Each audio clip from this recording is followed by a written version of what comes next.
Yes, good evening to all of you friends. We start class at 9 p.m. If you want supposed to go.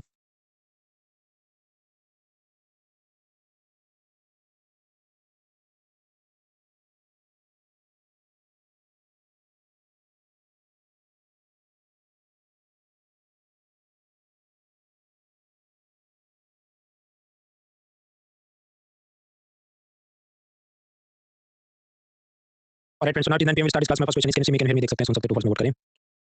Dev, Harsh, Arshita, Mayank, Hariom, Sachin and others dance रीजर्स we move forward. 50% लोग बोल रहे नहीं देख सकते. Keyboard पे control या control shift press करें. क्रोम ब्राउजर यूज करो, एडोन डिसेबल करो, इनकॉग्निटो मोड में लॉगिन करो. मोबाइल ऐप से देख रहे हैं, मेक श्योर इंटरनेट की स्पीड ठीक हो, then it should work. Class में जो भी डाउट है नोट पेन से लिख दो. क्लास खत्म होने के बाद गूगल फॉर्म से पूछ लीजिए, जिसका लिंक चैट बॉक्स के अंदर फर्स्ट लिंक है. और फिर बुधवार को मैं उसके जवाब अपलोड करता हूँ अगले वीक. लास्ट वीक मंडे तक जितने प्रश्न आए थे उसके जवाब मैं अपलोड कर चुका हूँ. बुधवार को 2 टेस्ट थी. एक थी क्लासिफिकेशन ऑफ बैंक एनबीएफसी. उसमें जो भी 90 मार्क्स थे, कम से कम 40 तो होने चाहिए. तो जिन जिनके एटलीस्ट 40 हो रहे हैं सबको बधाई. बेन, सुबी, वेंकट, साक्षी, शमसू, जमा, गौरव, विशाल, अनु, भाभी, हर्षिता, अभिषेक, हर्षवेन, मानसी, उज्जवल, शामली, साक्षी, अभिजीत, प्रतीक, विजय और इनसे ऊपर जिन्होंने और अच्छे मार्क्स हासिल किए. उसके बाद दूसरी टेस्ट है bad loan non performing asset. उसमें भी 90 में से एटलीस्ट 40 तो होने चाहिए. अभिजीत, प्रीति, अनिकेत, नितिन, रॉबिन, शशि, वेंकट, फहीम, पूजा, अमन, निलय, प्रियावी, हेमरोम, मयंक, रजत, सविता, संतोष, गुरविंदर और उसके ऊपर और जो उन्होंने और अच्छे मार्क्स हासिल किए सबको बधाई. अब उसमें कुछ अतरंगी सवाल जो थे जो यूपीएससी ने पूछे, ये 30 सेकंड पहले आप इस क्वेश्चन को पढ़ो.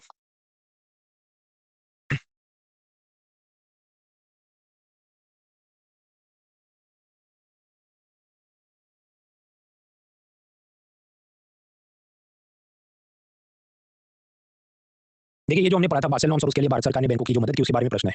उसमें हमने देखा था कि कैसे सरकारी बैंक में सभी बैंकों की अगर सरकार मदद करने जाएगी उतना पैसा है नहीं. बहुत सारे छोटे-छोटे बैंकों को मर्ज कर दिया. जैसे विजया बैंक, देना बैंक को बैंक ऑफ बड़ौदा में मर्ज किया. एसबीआई के नीचे भी और भी बैंक थे, state bank of Mysore, Hyderabad, Travancore, उन सबको भी मर्ज कर दिया एसबीआई में. हाँ, तो ये सरकार ने काम किया है, तो सेकंड स्टेटमेंट इज करेक्ट.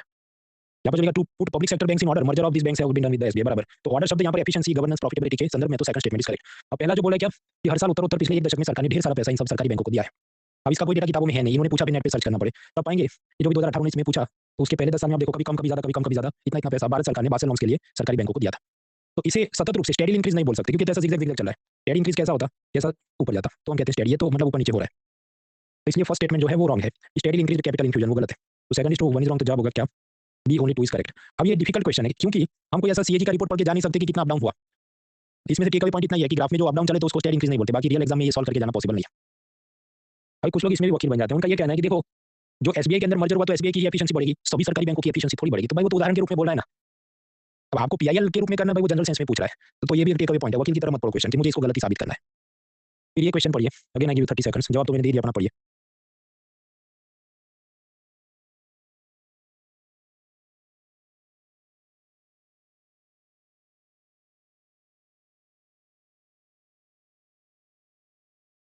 हाँ, तो देखिए सेकंड स्टेटमेंट क्या बोलता है कि कॉन्स्टिट्यूशन में ऐसा लिखा है कि सरकार आरबीआई गवर्नर को ऑर्डर देगी. नहीं, वो तो आरबीआई एक्ट में लिखा है. इसलिए सेकंड इज रॉन्ग और उस हिसाब से जवाब बनता है सी. अब इधर भी कुछ लोग वकील बन जाएंगे कि देखो जो भी कानून बने तो वो भी कॉन्स्टिट्यूशन है, इसलिए कानून बनाना तो सर्वोपरि. वो अब बीरबल की खिचड़ी पका रहे हैं. वो यहाँ इसको गलत स्टेटमेंट साबित करना था एग्जामिनर को, इसलिए उसने ऐसा लिखवाया. तो the answer is 1 and 3 only. यार और भी सब है, वो आप आराम से पढ़ के टेस्ट दीजिए. तो अब तक हमने इकोनॉमी के अंदर जो पहला पिलर है मनी, बैंकिंग, फाइनेंस, इंश्योरेंस, उसमें UPI, bitcoin, monetary policy, CRR, repo खत्म किया. Last week classification of bank, NBFC, bad loan, NPA, ये सब बात खत्म की. अभी इस वीक हम लोग देखेंगे शेयर मार्केट. पहले मैं 2 लेक्चर में निपटाता था, अभी इसके 4 होने हैं. ऐसा क्यों? ठीक है, और भी सवाल थे जो 1B वाली जो टेस्ट थी. आरबीआई को कहा जाता है it is the lender of last resort. इसका मतलब क्या, वो बैंकों को जरूरत में मदद करता है. आपके सरकार की भी मदद करता है, यू आर राइट. पर जो lenders of the last resort बोला जाता है वो सिर्फ बैंकों के कंटेक्स्ट में बोला जाता है कि जब बैंकों को रेपो लोन, एमएसएफ लोन चाहिए उसके वास्ते उसे कहा जाता है RBI is the lender of last resort. तो वो ऑफिशियल आंसर की भी उसी दिशा में गई, क्योंकि किताबों में ऐसा लिखा है. आपके हैंडआउट में भी सब दिया है, तो मेहरबानी करके हैंडआउट आराम से पढ़ के और उसके बाद टेस्ट दीजिए, वरना आपकी क्लास को तो मानना ही पड़ेगा कि वो ऐसा ही था. ठीक, मान लीजिए कट ऑफ है 90 मार्क्स रियल यूपीएससी एग्जाम में, तो मिनिमम आपको 45 क्वेश्चन करेक्ट करने पड़ेंगे विद 100% एक्यूरेसी. 45 क्वेश्चन हर एक के 2 मार्क, तो कितने 90 मार्क हुए. अभी 45 लाओगे कहां से? तो ज्योग्राफी एनवायरनमेंट में 30 सवाल आते हैं, उसमें से 15 ठीक हो जाए. पॉलिटी में 15-16 प्रश्न आते हैं, उसमें से 10 लक्ष्मीकांत के होते हैं, 3-4 बाहर के होते हैं, तो कम से कम वो 10 लक्ष्मीकांत वाले हो जाए. इकोनॉमिक गवर्नमेंट स्कीम उसके अंदर 18 से 20 सवाल होते हैं, उसमें से 10-12 हो जाए तो भगवान मालिक है. तो इधर से आपके 35 हुए. आपके अभी भी 10 कम पड़ रहे हैं क्योंकि 45 करना है. हाँ, तो वही आप करेंगे ना फिर. History, science, sports, international relation, defence, books in news, person in news, जो छोटी-छोटी चीज़ पूछी जाए. Current affairs. Current affairs is not a separate subject. अब ये सब में समझोगे तो जो भी अच्छे टीचर्स हैं वो करंट अफेयर्स अपने लेक्चर के अंदर ही ज़्यादातर तो पढ़ा ही रहे हैं. उसके बियॉन्ड करंट अफेयर्स की आप छाती ना पीटें अभी, खासकर जो लोग नई-नई शुरुआत कर रहे हैं. पहले आप सब्जेक्ट खत्म करो जो ये कोर सब्जेक्ट्स हैं, ज्योग्राफी, एनवायरनमेंट, पॉलिटी, इकोनॉमी. अब यहाँ पर भी देखिए, ये जो मैं आपको बताऊँ 18 से 20 सवाल इकोनॉमी का है, उसमें भी 2024 जो प्रीलिम्स थी, इसमें ऐसे 8 से 10 सवाल तो पहला पिलर ये जो मनी, बैंकिंग, फाइनेंस, इंश्योरेंस है, जो हम लगभग 1 महीने से पढ़ रहे हैं उसमें से आए. पर उसके अंदर भी 5 सवाल तो ऐसे हैं वो शेयर बाजार, फाइनेंशियल मार्केट में से आए. पिछले कुछ वर्षों से ऐसा हो रहा है, ये शेयर बाजार टाइप का वो ज़्यादा पूछ रहे हैं. अब देखिए 100 लोग हैं, वो 100 एमसीक्यू हैं. उसके अंदर 5 एमसीक्यू समझो ये सब फाइनेंशियल इंस्ट्रूमेंट, शेयर्स, बॉन्ड उसके बारे में रहे थे. इस कारण से उसके पहले साल भी 3 सवाल पूछे थे. पुराने ज़माने में कम पूछते थे, आजकल इनको बहुत प्रेम आ गया और कुछ नहीं. हालाँकि जो प्रश्न पूछते हैं मोस्टली वो वन लाइनर होते हैं, एबीसीडी टाइप का, तो उस लेवल की नॉलेज हमें बनानी है और वो हम बनाएंगे. अब कुछ इसमें भी ऑफ कोर्स जो पढ़ना है अराउंड 70 पेजेस तो हो जाएंगे. अगर समझो 5 सवाल आ रहे हैं तो उस लेवल की हेवी लिफ्टिंग करने का टाइम तो जाता है. मैं आपको एक सिंपल उसकी एनालॉजी दूँ. लक्ष्मीकांत की बुक है 800 पेज की, उसमें से 10 सवाल आते हैं. तो मतलब आप 80 पेजेस पढ़ो तब आपका एक एमसीक्यू सॉल्व होता है. और ऐसे 800 पेज पढ़ो तब जाके 10 एमसीक्यू सॉल्व होते हैं। अब कुछ लोग कहेंगे नहीं नहीं कुछ चैप्टर ज़्यादा इंपॉर्टेंट है, कुछ चैप्टर कम इंपॉर्टेंट है, पर आप जब यूनिट में जाओ, एवरेज निकालो मैथमेटिकली, तो हिसाब तो ये बन रहा है ना कि 80 पेज पढ़ते हो तो एक सवाल ठीक होता है। कुछ किताबें मतलब मैं कहूँ Laxmikanth is the best book, क्योंकि उसका जो एवरेज रन रेट है वो इससे ज़्यादा बेहतर रन रेट किसी बुक का नहीं है। सबसे बेकार है नितिन सिंघानिया, वो 800 पेज पढ़ो तब आपका एक एमसीक्यू सॉल्व होता है, तो it is the best book in my opinion for this art culture. Economy जो है अपना वो कहीं बीच में आएगा। तो अब समझो कि शेयर मार्केट के अंदर 3 से 5 सवाल आ रहे हैं, तो उसके लिए 70 पेज पढ़ना पड़े तो यू शुड बी मतलब वो तो ठीक बात है ना, कुछ उसमें इलॉजिकल बात है नहीं, जबरदस्ती का मैं कुछ आपको पढ़ाता नहीं। हालाँकि पहले ये 70 पेज में एक ही हैंडआउट में रखता था, लेकिन फिर मुझे लगा कि वो आपको रिवीजन में थोड़ी दिक्कत आए, इट बिकम्स ओवरवेलमिंग, परेशानी बढ़ जाएगी कितना सब कुछ है। तो मैंने उसको 2 पार्ट में डिवाइड कर दिया। तो हम जो शेयर मार्केट के 2 हैंडआउट होंगे, पहला मैंने अपलोड कर दिया 1C1, उसमें हम ये सब इंट्रोडक्शन लेंगे और बॉन्ड्स के बारे में खास तो पढ़ेंगे, मतलब उधारी में जो पैसा लाते हैं। कल फिर हम लोग जाएँगे पिलर 1C2 में, वहाँ पर shares, mutual fund, company type, public limited, private limited company, वो सब में जाएँगे। तो कैपिटल या टॉपिक तो एक ही है शेयर बाजार, लेकिन उसके 2 हैंडआउट मैंने करे ताकि ये मतलब थाली में इतना सारा एक साथ नहीं आ जाए कि आपको इंडाइजेशन हो जाए। लेकिन हमें जो पढ़ना है मोस्टली वो वन लाइनर टाइप के प्रश्न पूछते हैं, एबीसी टाइप के, तो उतना ही पढ़ेंगे। फिर ये नीचे पड़ी हुई लकड़ी है और उधर जो मंगल ग्रह है, दोनों को कंपेयर कॉन्ट्रास्ट करो, ऐसा हम फालतू के टॉपिक नहीं करेंगे। तो compare A with B, how C is different than D, वो हर एक छोटे-छोटे इंस्ट्रूमेंट में हम समझने नहीं बैठेंगे। इन्वेस्टर ई एफ कम क्यों करेगा, वो जेड कम क्यों नहीं करेगा, भाई उसको प्रॉफिट दिखेगा तो करेगा। ये सब में झंडे लेने मेहरबानी करके मत बैठना, वरना ये जो सिलेबस की गाड़ी तेजी से चली जाएगी और आप उधर ही फंसे रहेंगे कि मैं तो इधर ही मेरी पूरी अटकी हुई है। तो गाड़ी तेज चलेगी, नोट पेन लेके बैठे आप। मुझे हिमेश रेशमिया बहुत पसंद है, जीत से भी ज़्यादा उसकी बात के लिए। वो जब इंडियन आइडल का जज था तो वो सबको चमका देता था कि मुझे तेरे घर में रोटी चाहिए, स्ट्रगल नहीं। मतलब ये जो शास्त्रीय संगीत की पीपल बजाने बैठ जाते थे उनको ये कहता भाई शास्त्रीय संगीत में तुम प्लेबैक सिंगिंग सीखो, जिससे फिल्म में काम मिलता है, मैरिज ऑर्केस्ट्रा में काम मिलता है। तो जब फालतू की एकेडमिक पीएचडी करने बैठे टॉपर नहीं बन सकते, हम इधर टॉपर बनने आए। तो मैं हिमेश रेशमिया की उस वेवलेंथ पे चलने की कोशिश करता हूँ, प्रैक्टिकल बात करो। हैंडआउट मैंने अपलोड कर दिया है, अनअकैडमी अपने आप जाइए, वहाँ पर सर्च करो, उसमें जो कोर्सेज लेटेस्ट पीसीबी 13 वाला जो कोर्स है उसमें बेल आइकन दबाओ, आपको सामान मिल जाएगा। एंड्रॉइड में डाउनलोड करने ऊपर की साइड बटन होता है, आईफोन में नीचे की साइड एरो होता है। लैपटॉप या डेस्कटॉप से देख रहे हैं तो academy.com/kunal.org, उसी में courses latest PCB 13 bell icon दबाओ, राइट हैंड से साइड बार खुलती है। आपने जो मुझे गूगल फॉर्म से प्रश्न पूछे उसके लिए मैं बुधवार को जवाब डालता हूँ।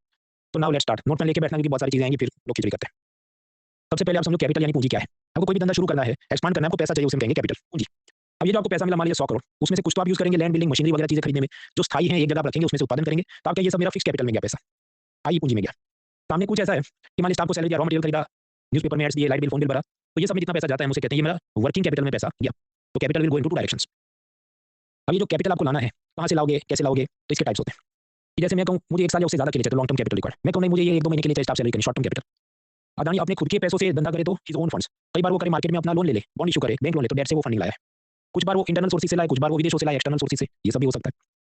अब ये जैसे जैसे कैपिटल आएगा पूरा चार्ट ऐसे बनता है, आपके एंड ऑफ पे इसको भी नहीं देखना है, जब पूरा चैप्टर खत्म हो जाए फिर उसे देखना है, then it will make sense to you. सबसे पहले कुछ कैपिटल या लोन कहीं से लाते हैं उसके छोटे-छोटे प्रकार देखते हैं। पहले मैं नहीं पढ़ाता था, लेकिन फिर यूपीएससी को खुजली मची कि जो एनसीईआरटी की 11-12 की बिजनेस स्टडीज की जो बुक है, उसमें से भी कुछ सवाल निकालते हैं, इसलिए वहाँ से कुछ टॉपिक्स हमें पढ़ने पड़ेंगे। पार्ले जी बिस्किट है, उसे आपका मैन्युफैक्चरर, वो अपना माल बेचेगा होलसेलर या डिस्ट्रीब्यूटर को, कि पूरे भारत में 4-5 जोन बनाए, ईस्ट जोन, वेस्ट जोन, ये वो, वहाँ बड़े डीलर को देगा कि तुम नीचे सबको सप्लाई कर देना। फिर वो डिस्ट्रीब्यूटर नीचे एक-एक रिटेल दुकान को भेजेगा। अभी जो रिटेलर है वो ऐसा नहीं है कि तुरंत कैश में पैसा दे देंगे होलसेलर को जब माल उठाया तो। नॉर्मली उनका धंधा क्रेडिट पे यानी लोन पे चलता है, कि होलसेलर भाई देखिए अभी आप मुझे पार्ले जी बिस्किट लोन पे दे दो और मैं आपको 45 डेज़ के बाद पैसा चुकाता हूँ, तब तक इसमें से ज़्यादातर माल बिक गया होगा, कुछ और भी मेरा माल बिकेगा, पैसा आएगा मैं आपको चुकाता हूँ। तो धंधा पूरा लोन पे हो रहा है। तो यहाँ पर एक प्रकार से जो बकाया पैसा है, जो होलसेलर ने नीचे रिटेलर से लेना है, वो सब लोन को आप क्या कहेंगे, ट्रेड क्रेडिट। जो शॉर्ट टर्म डेट है, इसकी रिटेलर ने लोन लिया एक प्रकार से। शॉर्ट टर्म क्यों, क्योंकि 45 डेज़ का धंधा है, 1 साल या उससे ऊपर नहीं है, तो दैट इज़ ट्रेड क्रेडिट। जब लोन पे माल आप उठाते हैं। अब ये पार्ले जी का होलसेलर या डिस्ट्रीब्यूटर, वो क्या लिखेगा कि देखो मुझे तो नीचे से पैसा आने वाला है, ये सब मेरा अकाउंट्स रिसीवेबल है और ये मेरे लिए एसेट है क्योंकि यहाँ से मुझे तो पैसा मिलेगा। अकाउंट्स रिसीवेबल है ये सब जो नीचे क्रेडिट पे माल बेचा है, और ये सब मेरे लिए एसेट है क्योंकि इसमें से मैं तो पैसा कमाऊंगा। सामने जो रिटेलर है उसका सैड स्माइल है, क्योंकि आप जानते हैं मिरर में अगर एक साइड किसी को मजा आ रहा है तो इधर उल्टा हो जाएगा।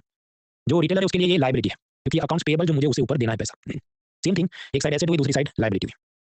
दूसरा, यानी अकेडमी कंपनी चलती है तो सब सर्वर होगा, उसमें सब ये इसका वेबसाइट चलता होगा। तो एक तो काम हम ये कर सकते हैं कि चलो अभी इंटेल 5 का सीपीयू और सर्वर बना देते हैं। दिक्कत ये है कि 2 साल बाद ये धीमा हो जाए, फिर हमको इंटेल 7 सीपीयू चाहिए और उसके लिए पूरा मदरबोर्ड चेंज करो, पूरा कंप्यूटर चेंज करो, तो महंगा पड़े।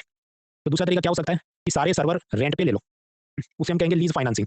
लीज फाइनेंसिंग में ऐसा होगा कि जो जैसे विप्रो कंपनी का, देखो तुम्हारी कंपनी जितना सर्वर कंप्यूटर चाहिए मैं आपको रेंट पे देता हूँ, और अगर भविष्य में इंटेल 5 की जगह इंटेल 9 का सीपीयू आया तो भी दिक्कत नहीं, मैं आपके सर्वर अपग्रेड करके आपको दे दूंगा। आपको हर बार ऐसे लाख लाख रुपए उसमें डालने की जरूरत नहीं है। तो यानी जो हम कंप्यूटर खरीदते हैं, रिस्क क्या रहता है, रिस्क ऑफ ऑब्सोलेसेंस, मतलब मेरा कंप्यूटर आउटडेटेड हो जाएगा, i5 का i7 आ जाएगा। तो जब आप लीज फाइनेंसिंग में मतलब रेंट पे लेते हैं सामान, मतलब मशीनरी, तो आप इस ऑब्सोलेसेंस के डर से बच जाते हैं, क्योंकि तो विप्रो अपना सर्वर अपडेट करके दे देगा। तो that is lease financing, when you take the machinery on rent. ये कुछ हुए छोटे किस्म की, अलग किस्म के हमने इंस्ट्रूमेंट्स देखे। अब जो बड़ी चीज़ें उसमें आते हैं शेयर्स और बॉन्ड्स। शेयर्स और बॉन्ड्स को हम कहते हैं सिक्योरिटी, गवर्नमेंट सिक्योरिटी, हर एक चीज़ को कहते हैं सिक्योरिटीज, फाइनेंशियल सिक्योरिटीज। सिक्योरिटी मतलब बॉडीगार्ड वाला नहीं, या सिक्योरिटी का मतलब एक सर्टिफिकेट है या डॉक्यूमेंट है, कागज का एक टुकड़ा है। आपके पास है तो कोई आदमी कभी आपको कुछ पैसा देगा, चाहे शेयर है, बॉन्ड है, someone will pay you some money on some date, तो दिस इज कॉल्ड सिक्योरिटी। अब ऐसे सिक्योरिटी अलग अलग जात की होती है, उसमें शेयर्स और बॉन्ड वो मेन चीज़ें जो हम पढ़ते हैं। शेयर का हिसाब मैंने आपको लास्ट लेक्चर में भी दिया था, अपन रिवाइज कर लेते हैं। टाटा मोटर्स के भाई हमको पैसा दे दो, 100 रुपये दे दो, 500 रुपये दे दो, इससे हम धंधा करेंगे, हमें प्रॉफिट हुआ तो शेयर होल्डर्स को प्रॉफिट में से डिविडेंड देंगे, अगर प्रॉफिट नहीं हुआ तो आपको कुछ नहीं देंगे। तो जैसे कि कभी 50 रुपये का डिविडेंड आया, कभी 73 रुपये का, कोरोना में 0 रुपये डिविडेंड आया, वो कि मेरी गाड़ी नहीं बिकी, फिर वापस पड़ा है, तो कम ज़्यादा चलते रहता है। यानी शेयर एक ऐसा इंस्ट्रूमेंट है कि जब इकोनॉमी में तेजी चलती हो, बूम, तो मजा आता है, क्योंकि उसमें आपको अच्छा डिविडेंड मिले। लेकिन कोरोना जैसा अगर स्लो डाउन आ गया तो फिर आपका शेयर इमोजी हो जाना है, क्योंकि उस वक्त डिविडेंड तो कुछ आएगा नहीं, कंपनी का प्रॉफिट नहीं हुआ। तो that is the share investment. तो शेयर या इक्विटी सर्टिफिकेट्स में क्या होता है? पहला, अगर कंपनी को प्रॉफिट हुआ तो आपको डिविडेंड मिलता है, अगर प्रॉफिट नहीं हुआ तो आपको डिविडेंड नहीं मिलता है। दूसरा, आप शेयर होल्डर हैं तो आप इस कंपनी के ओनर या प्रोप्राइटर यानी मालिक माने जाते हैं कि इस कंपनी में मेरी 1% हिस्सेदारी है। और ये मालिक होने का एक नुकसान है, अगर ये कंपनी बंद हुआ तो लिक्विडेशन करना पड़ेगा, नीलामी करनी पड़ेगी। तो नीलामी में आपका क्लेम सबसे लास्ट में होता है। When the company shuts down, उसका जब लिक्विडेशन किया जाए, नीलामी किया जाए, तो पैसा जितना भी आएगा सबसे पहले वो हिसाब लगाएंगे, ओके जिनके पास कोलेटरल रख के लोन लिया था बैंक अकाउंट को चुकाओ, फिर दूसरा जो भी टाइप के बॉन्ड से उसको चुकाओ, फिर स्टाफ की सैलरी चुकाओ, करते करते अगर नीचे कुछ 5 पैसे 10 पैसे बच गए और आप बोले मैं 1% शेयर होल्डर हूं, आपको 5 पैसे का 1% दिया जाएगा। So you have the last claim over the company during the liquidation process. अब उसके अपोजिट में ये बॉन्ड डिबेंचर में क्या होगा? टाटा के मुझे भाई लोन में पैसा दे दो, मैं आपको बॉन्ड देता हूं और मैं कसम खाता हूं कि जो भी 5 साल बाद आपको 100 रुपये का जो प्रिंसिपल है लौटा दूंगा और ये 5 साल में आपको जो भी 12 रुपीस का मैं इंटरेस्ट पे करूंगा या 100 रुपये उस पर 12% इंटरेस्ट पे करूंगा। तो बॉन्ड डिबेंचर एक टाइप का लोन इंस्ट्रूमेंट है जिसमें आपको प्रिंसिपल और इंटरेस्ट लौटाया जाता है। इट डजंट मैटर कंपनी को प्रॉफिट हुआ या लॉस हुआ, आपको अपना पैसा वापस करेंगे। तो यहाँ पर आप देखो हर साल आपको 12 रुपये इंटरेस्ट मिला है। कोरोना में भले कंपनी का लॉस चला हो फिर भी आपको 12 तो मिला। तो ये इसका फायदा है कि फिक्स्ड इनकम आपको मिलती है, जिसको सेफ खेलना है कंपेयर टू शेयर। शेयर में आपको पता है मैंने डिविडेंड ऊपर नीचे हो सकता है, यहाँ पर फिक्स है बॉन्ड्स के अंदर, तो लोग इसे यूज करते हैं। तो समझो बॉन्ड में लोगों की चाहत कब बढ़ेगी? जब इकोनॉमी में स्लो डाउन होगा, जैसे कोरोना में हुआ। तो लोग सोचेंगे देखो शेयर में तो मजा नहीं, तो हम इस तरफ जाएंगे, ज्यादा सेफ हमको लगता है। या जब रशिया यूक्रेन का युद्ध हो जाता है उनको लगेगा देखो अभी कंपनियों का प्रॉफिट तो कम होगा, तो हम ये वाली चीज खरीदते हैं, इसमें तो फिक्स हमें कुछ ना कुछ मिलेगा। So now the opposite side was that, यानी उधारी पैसा लाना, बॉन्ड डिबेंचर है, इसकी बात करें। यहाँ पर होल्डर को फिक्स्ड इंटरेस्ट मिलता है, डजंट मैटर कंपनी को प्रॉफिट हुआ कि नहीं। बॉन्ड होल्डर्स को कंपनी का क्रेडिटर यानी कि ऋणदाता माना जाता है, मतलब आप मालिक नहीं, आप ऋणदाता है। और मजा इसमें क्या है कि जब कंपनी बंद हो जाएगी, शटडाउन हो जाएगी, उसका लिक्विडेशन होगा, नीलामी होगी, तो जो भी पैसा उसमें से सबसे पहले आपके क्लेम्स को सेटल किया जाएगा। You are the first claim during the liquidation process. अभी देखिए कंपनी में जो शेयर होल्डर्स हैं उसे आप समझो कि वो सब भारत के नागरिक हैं, तो वो सब वोट देके पार्लियामेंट के सांसद चुनते हैं, उसमें से फिर प्रेसिडेंट प्राइम मिनिस्टर बनाने की बात, तो ऐसा कुछ यहाँ पर होगा। तो इधर शेयर होल्डर्स हैं, उसके ऊपर वोटिंग से वो बनाएंगे बोर्ड ऑफ डायरेक्टर्स, फिर उसके अंदर से चेयरमैन होगा, एमडी होगा, जो लास्ट लेक्चर में मैंने देखा था, वो कंपनी चलाएंगे। फिर कंपनी को प्रॉफिट हुआ मान लो 50 रुपये।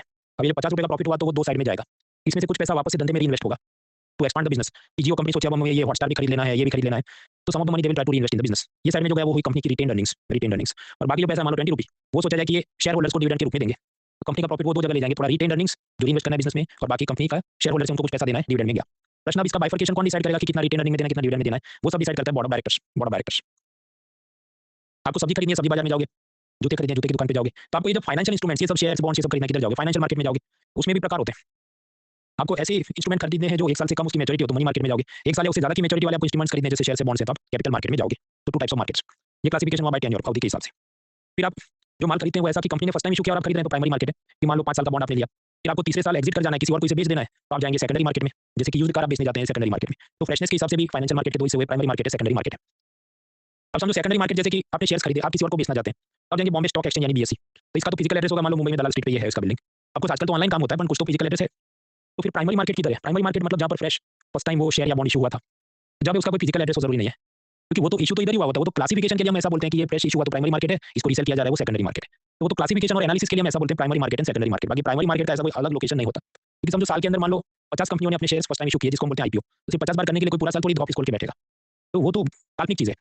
But we do the classification ताकि एनालिसिस हो सके कि पिछले साल 50 कंपनियों ने अपने आईपीओ इशू किए थे, इस साल 80 कंपनियों ने आईपीओ इशू किए, इसलिए हमारा देश तरक्की कर रहा है वगैरह वगैरह। तो दैट इज प्राइमरी मार्केट। कल हम उसे और पढ़ेंगे तो it will become more clear IPO के बारे में।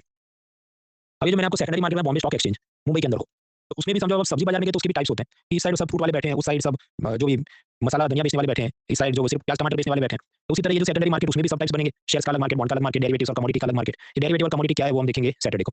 अब समझो ये हर एक मार्केट या प्लेटफॉर्म का अलग से फिजिकल एड्रेस हो, जरूरी नहीं है। आपके टमाटर खरीदने तो आप क्या तो सब्जी बाजार में जाओ कि उसमें अच्छा टमाटर का ये जो स्टॉल नंबर 5 पे जाना है, ऐसा तो कोई एड्रेस थोड़ी होता है, वो सब उसके अंदर ही आ गया। तो it is not necessary that they have separate location. हो भी सकता है पर ऐसा कंपल्सरी नहीं कि होना चाहिए। तो we learn about the tenure के हिसाब से, फ्रेशनेस के हिसाब से, फिर सेटलमेंट के हिसाब से फाइनेंशियल मार्केट। स्पॉट मार्केट कि अभी हमने डील किया और मैं अभी आपको पैसा दूं, आप मुझे शेयर्स की डिलीवरी दो, तो स्पॉट मार्केट हुआ। या फिर फ्यूचर मार्केट भी हो सकता है कि अभी हम लोग हाथ मिला ट्रेड करें, लेकिन आप 1 महीने बाद मुझे शेयर्स की डिलीवरी देना, मैं आपको 1 महीने बाद पैसा दूंगा। ऐसा फ्यूचर मार्केट भी हो सकता है। एसेट्स के हिसाब से भी फाइनेंशियल मार्केट के प्रकार हो सकते हैं, share market, bond market, commodity market, foreign currency का मार्केट वगैरह वगैरह। तो that is the classification of financial markets. अब आपके शूज खरीदने, तब नाइकी के स्टोर पे जाओ अलग से, प्यूमा के स्टोर पे जाओ अलग से, या फिर कोई बड़ा सा शॉपिंग मॉल हो तो उसमें क्या सारे सब एक जगह ही मिल जाए आपको। तो क्या ऐसा नहीं हो सकता कि सारी assets, shares, bonds, commodity, derivative एक ही दुकान पे मिल जाए? मतलब आपको दुकान यानी कंप्यूटर प्लेटफॉर्म पे मिल जाए आपको, तो उसे क्या कहेंगे? उसे कहेंगे यूनिवर्सल एक्सचेंज। ऐसा एक्सचेंज जहाँ पर सारी चीजें आपको मिल जाए। अब सेबी ने ऐसा अलाउ किया कि आप बना सकते हैं, जब बनेगा तो हम लोग देखेंगे, अभी बनना बाकी है। खैर अब हम फोकस करें, उधारी में पैसा चाहिए, डेट इंस्ट्रूमेंट, और उससे भी हमें शॉर्ट टर्म के लिए चाहिए, मतलब 1 साल से कम के लिए चाहिए, तो हम लोग जाते हैं मनी मार्केट में। मनी मार्केट अब वहाँ पर कौन कौन उधारी में पैसा लेना है उस हिसाब से इंस्ट्रूमेंट को क्लासिफाई करते हैं। सरकार को पैसा चाहिए, कंपनियों को चाहिए, या ये बैंक एनबीएफसी वालों को चाहिए। Accordingly there can be different type of instruments. थोड़े पढ़ेंगे, फिर ब्रेक लेंगे, फिर और पढ़ेंगे, मतलब पूरा लेक्चर ऐसा ही है। नाउ सरकार को लोन में पैसा चाहिए, 1 साल से कम के लिए पैसा चाहिए, तो वो आरबीआई को कहेगा भाई दिलवा दो। आरबीआई का ठीक है, मैं ट्रेजरी बिल इशू करता हूँ, 14 डेज का पीरियड है, इन्वेस्टर इसे खरीद ले और आपको मैं पैसा दिलवाता हूँ। अब ये जो ट्रेजरी बिल इस पे लिखा होगा मान लो 100 रुपीज़, तो 100 रुपीज़ को हम क्या कहते हैं? इसकी फेस वैल्यू है या पार वैल्यू, मतलब छाप के लिखा है 100 रुपये का ये ट्रेजरी बिल है, ये एक अनसिक्योर्ड एसेट है। इसके पीछे सरकार ने या रिजर्व बैंक ने कुछ भी गिरवी नहीं रखा। अगर सरकार पैसा वापस नहीं करे तो आप मोदी जी के ऑफिस में जाके आपका ये टेबल में उठा लूँगा ऐसा नहीं कर सकते। अनसिक्योर्ड एसेट है। अब इसमें आप कहेंगे तो इंटरेस्ट कितना है 7% 5% जहाँ पे वो नहीं लिखा होता। आप कहते हो बेवकूफ आदमी इसको खरीदते होंगे फिर। नहीं भाई, वो सिस्टम ऐसा है कि आरबीआई इसको बेचेगी तब डिस्काउंट पे बेचेगी। वो ये कहेगी कि देखो ये ₹100 का माल है, मैं ₹7 के डिस्काउंट पे इन्वेस्टर को बेचूँगा। यानी इन्वेस्टर कितना पे करेगा 100 तो है 7 का डिस्काउंट यानी 93 पे करेगा। इन्वेस्टमेंट करेगा ₹93 आरबीआई को मिला और आरबीआई भारत सरकार को ₹93 देगी। उसके बाद जब मैच्योरिटी डेट आएगी आफ्टर 14 डेज़ तब रिजर्व बैंक कहेगी कि चलो अब वापस करो, मैं इसे फेस वैल्यू पर रीपर्चेज़ कर लूँगा। फेस वैल्यू मतलब जो लिखा कितना ₹100 तो अब वो इन्वेस्टर से ₹100 में यही माल वापस खरीद लेगी। तो इन्वेस्टर का प्रॉफिट कितना हुआ गिनो, उसने इन्वेस्ट किया 93 प्रॉफिट उसको हुआ 100 वापस आया 93 में से ₹7 प्रॉफिट हुआ टाइम्स 100 करो तो 7.5% इंटरेस्ट मिलता है। यहाँ इंटरेस्ट लिखा नहीं होता कागज़ पे, वो इम्प्लाइड है कि तुमको डिस्काउंट पे बेच के ओरिजिनल प्राइस पे खरीदेंगे तो ये प्राइस पे आपको इंटरेस्ट मिल रहा है। So that is treasury bills. Treasury bill में भी ऐसा है कि they are called negotiable and transferable मतलब समझो कि ये मिस्टर भिड़े है, 14 डेज़ तक रुक जाता तो सरकार उसी के साथ डील कर लेती। और वो कहने मुझे तो अभी पैसा चाहिए, वो कोई आदमी दूसरा जेठालाल उसको बेच के निकल ले, तो आरबीआई और सरकार उस जेठालाल को 14th डे पर वापस पैसा करेगी। तो ट्रांसफरेबल है, नेगोशिएबल है ऐसा हम बोलते हैं। ये बहुत ही लिक्विड माने जाते हैं। मतलब हाथों हाथ आप किसी को बेच सकते हैं, आपका पैसा अनलॉक हो जाएगा just like in the gold. जैसा गोल्ड है तुरंत बेच के पैसा निकाल सकते हैं। तो ये भी वेरी लिक्विड है। इसलिए इसे नियर मनी भी कहा जाता है क्योंकि रेडीली कन्वर्टेबल इनटू कैश है। कोई ना कोई इन्वेस्टर मिलेगा उसको चिपका के निकालो। So it is also called near money, near money. तो अभी हम समझ रहे थे डेट इंस्ट्रूमेंट। तब टॉपिक मनी मार्केट इंस्ट्रूमेंट मतलब 1 साल से कम के लिए पैसा चाहिए लोगों को। सरकार के जो इंस्ट्रूमेंट है वो कौन-कौन से हैं? देखिए भारत सरकार को, राज्य सरकार को और दोनों को लोन में पैसा चाहिए तो अलग-अलग इंस्ट्रूमेंट जारी करते हैं। स्टेट गवर्नमेंट के केस में ऐसा है 14 डेज़ के ट्रेज़री बिल वो आरबीआई ने बंद करा दिया। तो स्टेट गवर्नमेंट की समझो शॉर्ट टर्म वाले इंस्ट्रूमेंट नहीं मिलते, सीधा लॉन्ग टर्म वाला 1 साल या उससे ज़्यादा के लिए उनको चाहिए तो वो इश्यू करवा सकते हैं। आपके पास उसको शॉर्ट टर्म में पैसा चाहिए 1 साल से कम के लिए तो क्या करेगा? तो उसके लिए वेज एंड मीन्स एडवांसेस नाम की एक आरबीआई की फैसिलिटी है जो अभी हम लोग आगे देखेंगे। अच्छा आगे बढ़ते हैं। यूनियन गवर्नमेंट को लोन में पैसा चाहिए 1 साल से कम के लिए चाहिए तो ट्रेज़री बिल इश्यू होते हैं जो भी 14 डेज़ के हो सकते हैं, 91 के डेज़ के हो सकते हैं, 364 डेज़ तक के हो सकते हैं क्योंकि 365 हुआ तो 1 साल हुआ, 1 साल के ऊपर होती है गवर्नमेंट सिक्योरिटीज़। उसी तरह कैश मैनेजमेंट बिल होते हैं 90 डेज़ तक की उनकी बोरोइंग के लिए। अब इनमें आपस में डिफरेंस क्या हम पढ़ने नहीं बैठेंगे। Sufficient to know treasury bill, cash management bill ये सब यूनियन गवर्नमेंट का शॉर्ट टर्म के लोन इंस्ट्रूमेंट है। फिर यूनियन और स्टेट दोनों को लोन में पैसा चाहिए तो एक और चीज़ होती है उसको कहते हैं ways and means advances. Ways and means advances वो क्या है उतना हम समझते हैं फिर ब्रेक लेते हैं। समझो फिल्म है जो भी कभी खुशी गम या कल होना जो भी थी ये फिल्म। आरबीआई जो है वो छोटा भाई है ऋतिक रोशन, पार्लियामेंट है वो बाप है अमिताभ बच्चन और जो भी पीएम सीएम है वो संसद से जो नीचे उनके पुत्र सुपुत्र हैं, मतलब आप समझो वो शाहरुख खान है। Father is parliament, PM is son and younger brother is RBI. मैं आपको 10 सेकंड देता हूँ पहले इसको दिमाग में उतारो क्योंकि इसके बाद इसका और यूज आएगा।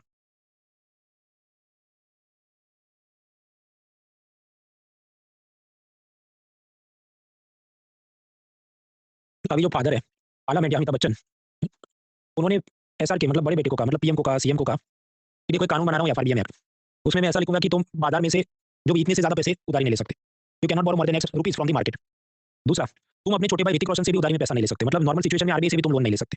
लेकिन अगर टेम्पररी कुछ मिसमैच हो जाए पैसों का, इनकम एक्सपेंस का, तो तुम अपने ये छोटे भाई ऋतिक रोशन यानी कि आरबीआई से पैसा लोन में ले सकते हो, जिसे हम कहते हैं ways and means advances. Again I give you 10 second, ये लॉजिक दिमाग में उतारो।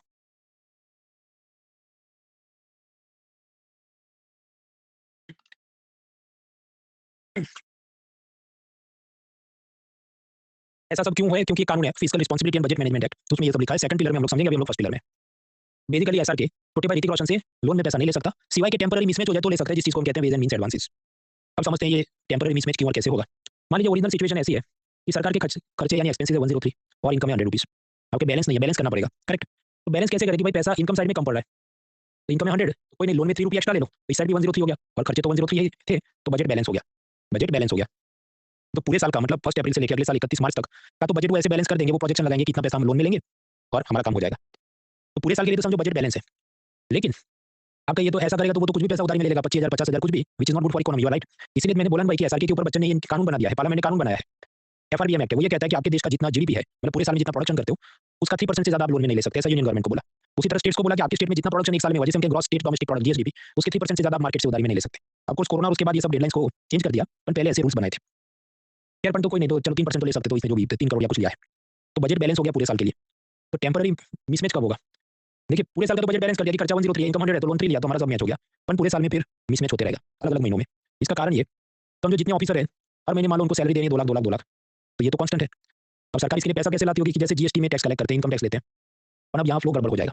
जीएसटी आप जानते हैं, जैसे आपने गाड़ी खरीदी, टीवी फ्रिज मोबाइल खरीदा, जीएसटी लगता है। तो क्या पूरे साल गाड़ी खरीदते हैं? नहीं, ज्यादातर लोग ये दशहरा पे लेते हैं, अक्टूबर नवंबर दिसंबर वाले क्वार्टर में लेते हैं, तो तब सरकार को बहुत जीएसटी में पैसा आया हो। पर हो सकता है जनवरी फरवरी में कोई गाड़ी इतने नहीं लेता हो तो उसको जीएसटी कम आएगा, और तभी जो ऑफिसर है वो तो कहीं हमारी तो सैलरी हमको तो 2-2 लाख रुपए, इसलिए मिसमैच हो जाता है टेम्पररी। पूरे साल का तो बैलेंस है, अपन बीच बीच में ऐसे मिसमैच होते रहते हैं। तो then what to do?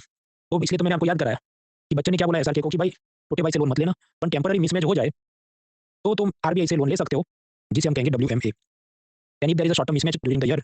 RBI द्वारा यूनियन और स्टेट को शॉर्ट टर्म के लिए लोन दिए जाते हैं।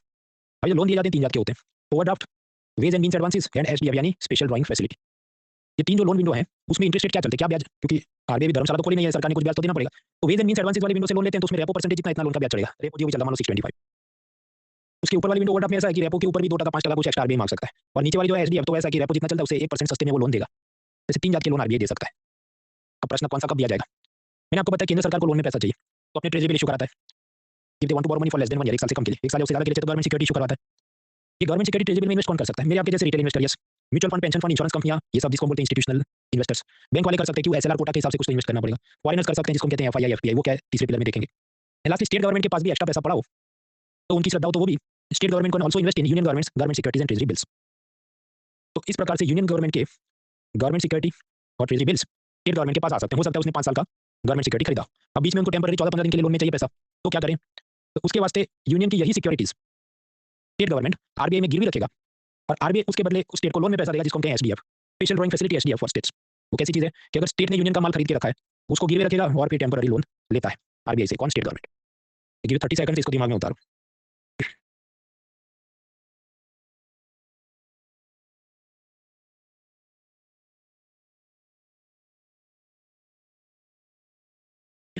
एग्जैक्टली काम कैसे करता है उसमें दिमाग नहीं खर्च करना है, हमें याद ऐसा रखना है कि this term is associated with this person, क्योंकि वो ये शेयर मार्केट वाले पिलर से प्रश्न है ये कौन इशू करता है, वो कौन इशू करता है, ये इंस्ट्रूमेंट किसका है, तो उतनी आपको समझ होनी चाहिए। अब खिचड़ी नहीं करना। एसडीएफ मैंने अभी जो आपको पढ़ाया वो क्या है, special drawing facility for states, state government को आरबीआई वाले लोन में पैसा देंगे। ये एसडीएफ हम लोग पिलर 1 या 2 मॉनेटरी पॉलिसी में भी पढ़ चुके हैं, स्टैंडिंग डिपॉजिट फैसिलिटी, कि जहां पर बैंकर उनके पास जो सरप्लस पैसा पड़ा है वो आरबीआई में डिपॉजिट करते हैं, आरबीआई उनको इंटरेस्ट पे करता है और इसमें कोई गवर्नमेंट सिक्योरिटी आरबीआई उनको कोलेटरल में नहीं देता, अनलाइक रिवर्स रेपो रेट। वो क्या था वो 2 हफ्ते पहले हम निपटा चुके हैं। तीसरा एक और एसडीआर है, वो आईएमएफ की चीज है, स्पेशल ड्राइंग राइट्स, वो चीज क्या है वो थर्ड पिलर देखेंगे, मतलब आज से जो भी 3-4 हफ्ते बाद वहां पहुंचेंगे। तो separate things, do not make khichdi. अब प्रश्न, ये तुमने बताया कि एसडीएफ नाम का विंडो है जहां से आरबीआई स्टेट गवर्नमेंट को लोन में पैसा देती है, तो इस पर ब्याज कितना आरबीआई चार्ज करेगी? तो रेपो जो भी उससे 1% कम इंटरेस्ट पे दिया जाता है। अब कितना 50 करोड़ देंगे, 100 करोड़ देंगे, कितना स्टेट गवर्नमेंट लोन में ले सकती है? भाई वो तो डिपेंड करता है ना कि उनके पास गिरवे रखने के लिए कितनी गवर्नमेंट सिक्योरिटीज है। ज्यादा माल है तो ज्यादा उठा सकता है, कम माल है तो कम उठा सकता है। तो इधर कोटा कुछ है नहीं, कोटा वही है कि आप कितना गिरवे रख सकते हैं। उसके दूसरी बात, ये जो एसडीएफ विंडो है यहाँ पर केवल स्टेट गवर्नमेंट लोन ले सकता है, यूनियन गवर्नमेंट को यहाँ पर लोन नहीं मिलता है क्योंकि वो उसके लिए नहीं है, ये सिर्फ स्टेट्स के लिए है। ऊपर जाते हैं, वेज एंड मीन्स एडवांसेस, यहाँ पर दोनों लोग लोन ले सकते हैं, यूनियन भी और स्टेट भी। कितना लोन ले सकते हैं? इधर गिरवे कुछ रखना नहीं है, अपन कोटा बनाया होता है। Union government maximum 1.20 lakh crore rupees ले सकता है और स्टेट गवर्नमेंट सब मिलकर 60,000 करोड़ ले सकते हैं। पहले कोटा कम था फिर थोड़ा बढ़ाया गया। इंटरेस्ट कितना चार्ज होगा? रेपो परसेंटेज जितना उतना इंटरेस्ट चार्ज होगा। उसके और ऊपर वाला विंडो है ओवरड्राफ्ट फैसिलिटी, वो ऐसा है कि मान लो कोई स्टेट गवर्नमेंट है उसका एसडीएफ वाला कोटा भी खत्म हो गया, उसके पास गिरवे रखने को कुछ नहीं, वेज एंड मीन्स एडवांसेस में भी ये वाला कोटा उसका खत्म हो गया, उतना भी लोन ले लिया, उसके बाद भी उसको लोन में पैसा चाहिए, तब वो आएगा ओवरड्राफ्ट में। उसी तरह यूनियन गवर्नमेंट को 1.20 लाख करोड़ तो डब्ल्यूएमए से मिल गया, पर उसके बियॉन्ड भी उसको एक्स्ट्रा पैसा चाहिए, इस कोटे के बियॉन्ड भी, तो हो जाएगा ओवरड्राफ्ट फैसिलिटी में। ओवरड्राफ्ट फैसिलिटी में आरबीआई ज्यादा इंटरेस्ट चार्ज करेगी कि रेपो जो भी चलता है उसके ऊपर 2 से 5% और मैं चार्ज करूंगा। अब 2 करेगा 5 करेगा मुझे नहीं पता, हम इधर जेम्स बॉन्ड बनने नहीं आए। तो दीज आर द 3 विंडोज, इसमें भी सब एग्जैक्ट याद नहीं रखना, याद इतना रखना कि ये इंस्ट्रूमेंट इनके लिए है। हाँ तो अभी हम लोग क्या क्या फैसिलिटी है इनके पास देखिए। यूनियन को शॉर्ट टर्म में पैसा चाहिए तो ट्रेजरी बिल है, 14 दिन का, 91 डे का, 182, 364 डेज का। स्टेट का ट्रेजरी बिल नहीं होता है। यूनियन को 90 या 91 डेज के लिए चाहिए तो उसका कैश मैनेजमेंट बिल होता है, स्टेट के पास कैश मैनेजमेंट बिल नहीं होता है। यूनियन को शॉर्ट टर्म में पैसा जो वेज एंड मीन्स एडवांसेस और ओवरड्राफ्ट फैसिलिटी है ये तो स्टेट के पास भी है। स्टेट के पास एक और facility special drawing facility SDF by RBI, वो यूनियन के पास नहीं है। लास्ट इनको लॉन्ग टर्म में पैसा चाहिए, मतलब 1 साल या उससे ज्यादा के लिए, तो यूनियन का इशू होगा गवर्नमेंट सिक्योरिटी और स्टेट का क्या इशू होगा? स्टेट डेवलपमेंट लोन्स यानी एसडीएल बॉन्ड्स। और ये सारी चीजें कौन इशू करता है? जब आरबीआई। क्यों? क्योंकि आरबीआई एक्ट में लिखा है कि RBI will act as the public debt manager और the union and the state governments, ये चलता है। अब 2-3 स्लाइड पढ़ते हैं फिर ब्रेक लेते हैं। अब तक मैंने आपको यूनियन और स्टेट को शॉर्ट टर्म में पैसा चाहिए तो कौन सा इंस्ट्रूमेंट है वो बताए। अब इसी तरह कंपनियों को चाहिए तो वो क्या इशू करेंगे मार्केट में? बिल ऑफ एक्सचेंज, हुंडी, कमर्शियल पेपर, प्रॉमिसरी नोट्स। एक एक मर्चेंट को, जेठालाल जैसे व्यापारी को चाहिए तो वो क्या इशू करे? Commercial bill. बैंक को खुद ऐसा शॉर्ट टर्म के लिए पैसा चाहिए, तब तो उसका तो रेपो एमएसएफ था, यू आर राइट, पर मान लो बैंक को मार्केट से पैसा उठाना है तो वो certificate of deposit COD issue कर सकता है। इसके अलावा ये जो फाइनेंशियल इंटरमीडिएरीज है, bank, LIC, UTI mutual fund, ये सब लोग, इनको और लोन में पैसा चाहिए तो सीबीएलओ नाम का भी विंडो होता है, collateralised borrowing and lending obligation, full form याद नहीं रखना सिवाय कि बैंक के एग्जाम की तैयारी करते हो। सीबीएलओ विंडो वो एक संस्था है, क्लियरिंग कॉर्पोरेशन ऑफ इंडिया, वो लोग इसे चलाते हैं।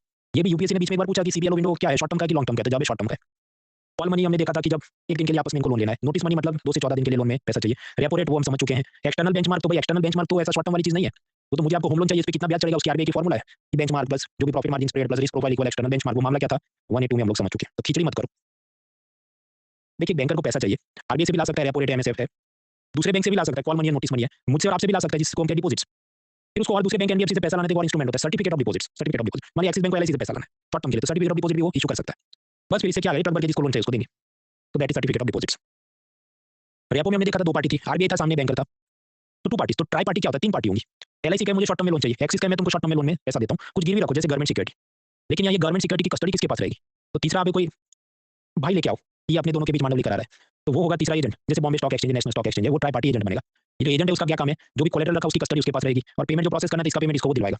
तो ट्राई पार्टी में क्या, जो भी लैंडर है, बोरोवर है और तीसरा ये कस्टोडियन है जो गिरवी रखे सामान की कस्टडी रखता है। तो that is try party repo. और ये क्यों बीच में भाई बनाया, क्योंकि इसको कमीशन मिलेगा पूरी डील पे।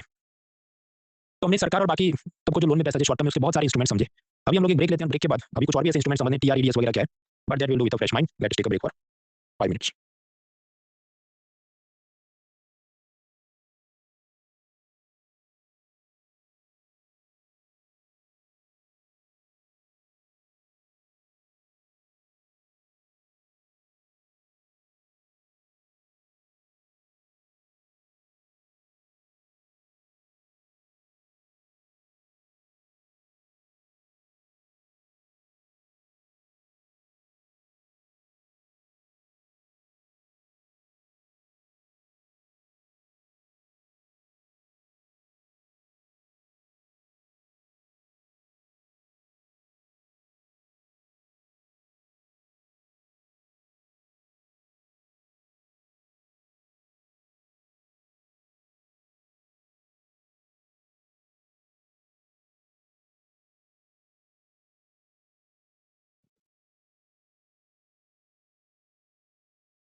Three more minutes.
और फ्रेंड्स आगे बढ़ने से पहले tell me voting line can you see me, can you देख सकते हैं, सुन सकते हैं, तो करें।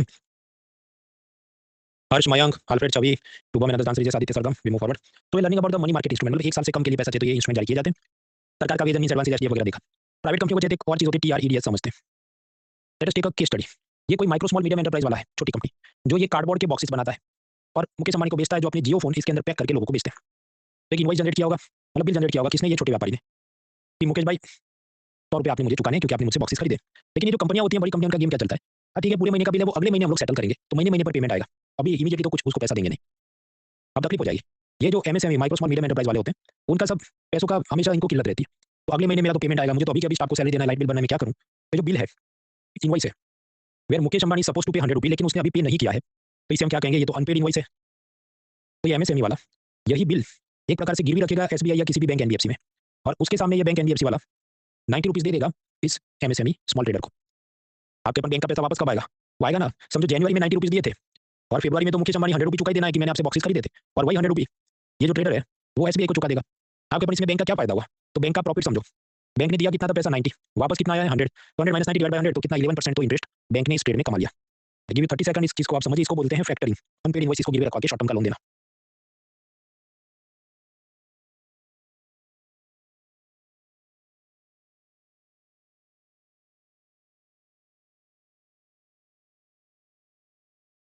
एसबीआई को प्रॉफिट कैसे हुआ भाई? तो उसने कम पैसा दिया, उसको ज्यादा मिला तो प्रॉफिट है। कुछ लोग को ये भी दिमाग में नहीं उतरता है, इसलिए मैंने बोला नोट में लेके बैठो, खुद से बना अच्छा, ये इधर से इधर पैसा गया तो इतना प्रॉफिट हो रहा है, what is the cost price, what is the selling price वगैरह वगैरह।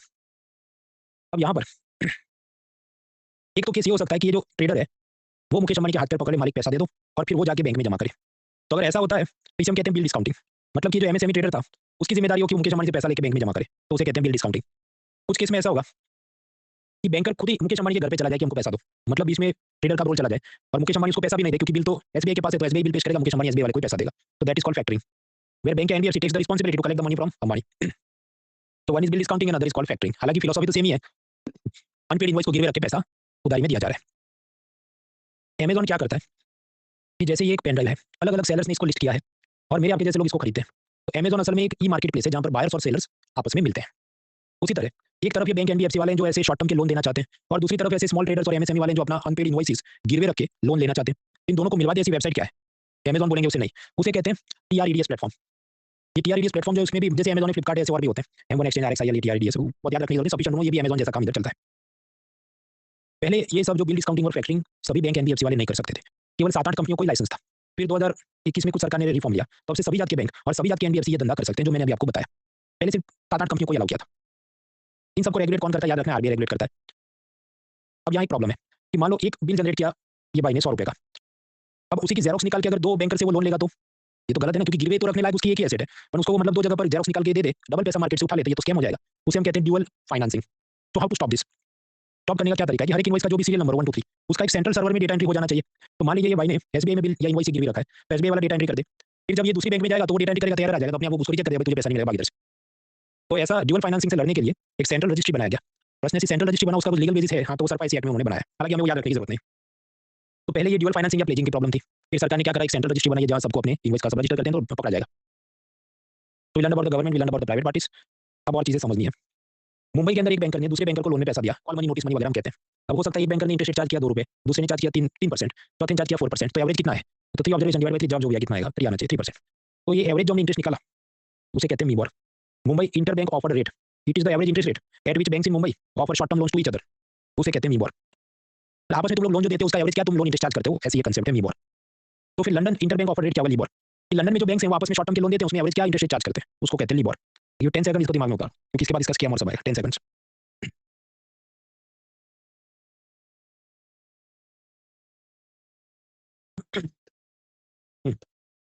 प्रश्न पर ऐसा लीबॉर कीबोर्ड निकालने की जरूरत क्या है? इसे बेंचमार्क के रूप में यूज किया जाता है और बाकी बहुत सारी फॉर्मूला में इसे इंसर्ट किया जाता है। कि फॉर एग्जांपल मान लीजिए सिंगापुर की बैंक को अफ्रीका की बैंक को लोन देना हो, आपस में तो इनका कोई रिश्ता है नहीं, तो फिर क्या इंटरेस्ट चार्ज करना चाहिए? They have to look at some benchmark. तो सिंगापुर की बैंक है, अफ्रीका की बैंक होगी, देखो लीबॉर जो भी चला मान लो 2%, उस पे हमको 1% एक्स्ट्रा प्रॉफिट मार्जिन, यानी कि हमको तुम 3% इंटरेस्ट पे करो। तो इंटरनेशनल फाइनेंशियल मार्केट में लोन इंटरेस्ट रेट तय करने के लिए लीबॉर को रेफरेंस पॉइंट या बेंचमार्क पॉइंट के रूप में यूज किया जाता था। दूसरा, मान लीजिए मुकेश अंबानी दुबई की बैंक में लोन लेने जाए, मतलब हम इंडिया के पॉइंट ऑफ व्यू से कहें कि एक्सटर्नल कमर्शियल बोरोइंग है, विदेश से उधारी में पैसा लाने, इस पे क्या ब्याज होना चाहिए? तो दुबई वाला कहे ठीक है, लीबॉर क्या चल रहा है, उस पे प्रॉफिट मार्जिन प्लस आपका risk factor equals external commercial borrowing का इंटरेस्ट रेट हम तय करते हैं। तीसरा, कमला हैरिस अमेरिका में जो पैसा कमाती हो डॉलर में, वो कहीं अब मैं उधर अमेरिका की बैंकों में नहीं रखना, क्योंकि डोनाल्ड ट्रम्प जब्त कर ले, मुझे डर लगता है, मैं तो एसबीआई में रखूंगी। तो ये अपने डॉलर्स इंडिया के एसबीआई में रखे, आपके सेविंग अकाउंट है, फिक्स डिपॉजिट है, तो कितना इंटरेस्ट चार्ज किया जाएगा, मतलब कितना इंटरेस्ट एसबीआई इस खाते पर फॉरेनर को देगी या एनआरआई को देगी, उसमें भी लीबॉर प्लस X% उतना आपको सेविंग अकाउंट या फिक्स डिपॉजिट का इंटरेस्ट हम लोग देंगे। वैसे foreign currency non resident account का सेविंग इंटरेस्ट रेट भी लीबॉर का रेफरेंस लेके तय किया जाता था। अब ये तो सब हो रहा था, लेकिन ये जो लीबॉर कैलकुलेट किया जाता था उसमें ये लोग फ्रॉड कर रहे थे, ब्रिटेन के जो भी बैंकर्स थे, कि मान लो 5% पे दिया हुआ, लिखा है कि 6% दिया है, ताकि उनको क्या और मजा आए और 25 जगह इसको रेफरेंस यूज करने में, तो it became unreliable and fraudulent. तो अब ब्रिटेन के जो भी सरकार होगी, रेगुलेटर होंगे, इसने बोला कि लीबॉर बंद करो, 2021 से बंद करवाने की बात हुई। अब तकलीफ हो जाएगी, पूरी दुनिया में हाहाकार मच जाएगा, क्योंकि बहुत सारे लोगों ने इसी को रेफरेंस पॉइंट लेके अपने अपने कॉन्ट्रैक्ट बनाए थे।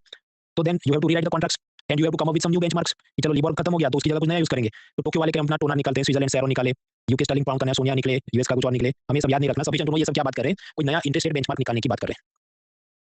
तो लीबॉर तो हो गया कैंसिल कैंसिल कैंसिल। तो भारत में भी दिक्कत आएगी, क्योंकि हमारे कुछ ऐसे कॉन्ट्रैक्ट लीबॉर से लिंक थे, तो आरबीआई ने एक कमेटी बनाई और वो कमेटी ने कहा देखो हम अपना एक नया ऐसा बेंचमार्क बना देते हैं, SORR, सिक्योर्ड ओवरनाइट रूपी रेट, SORR।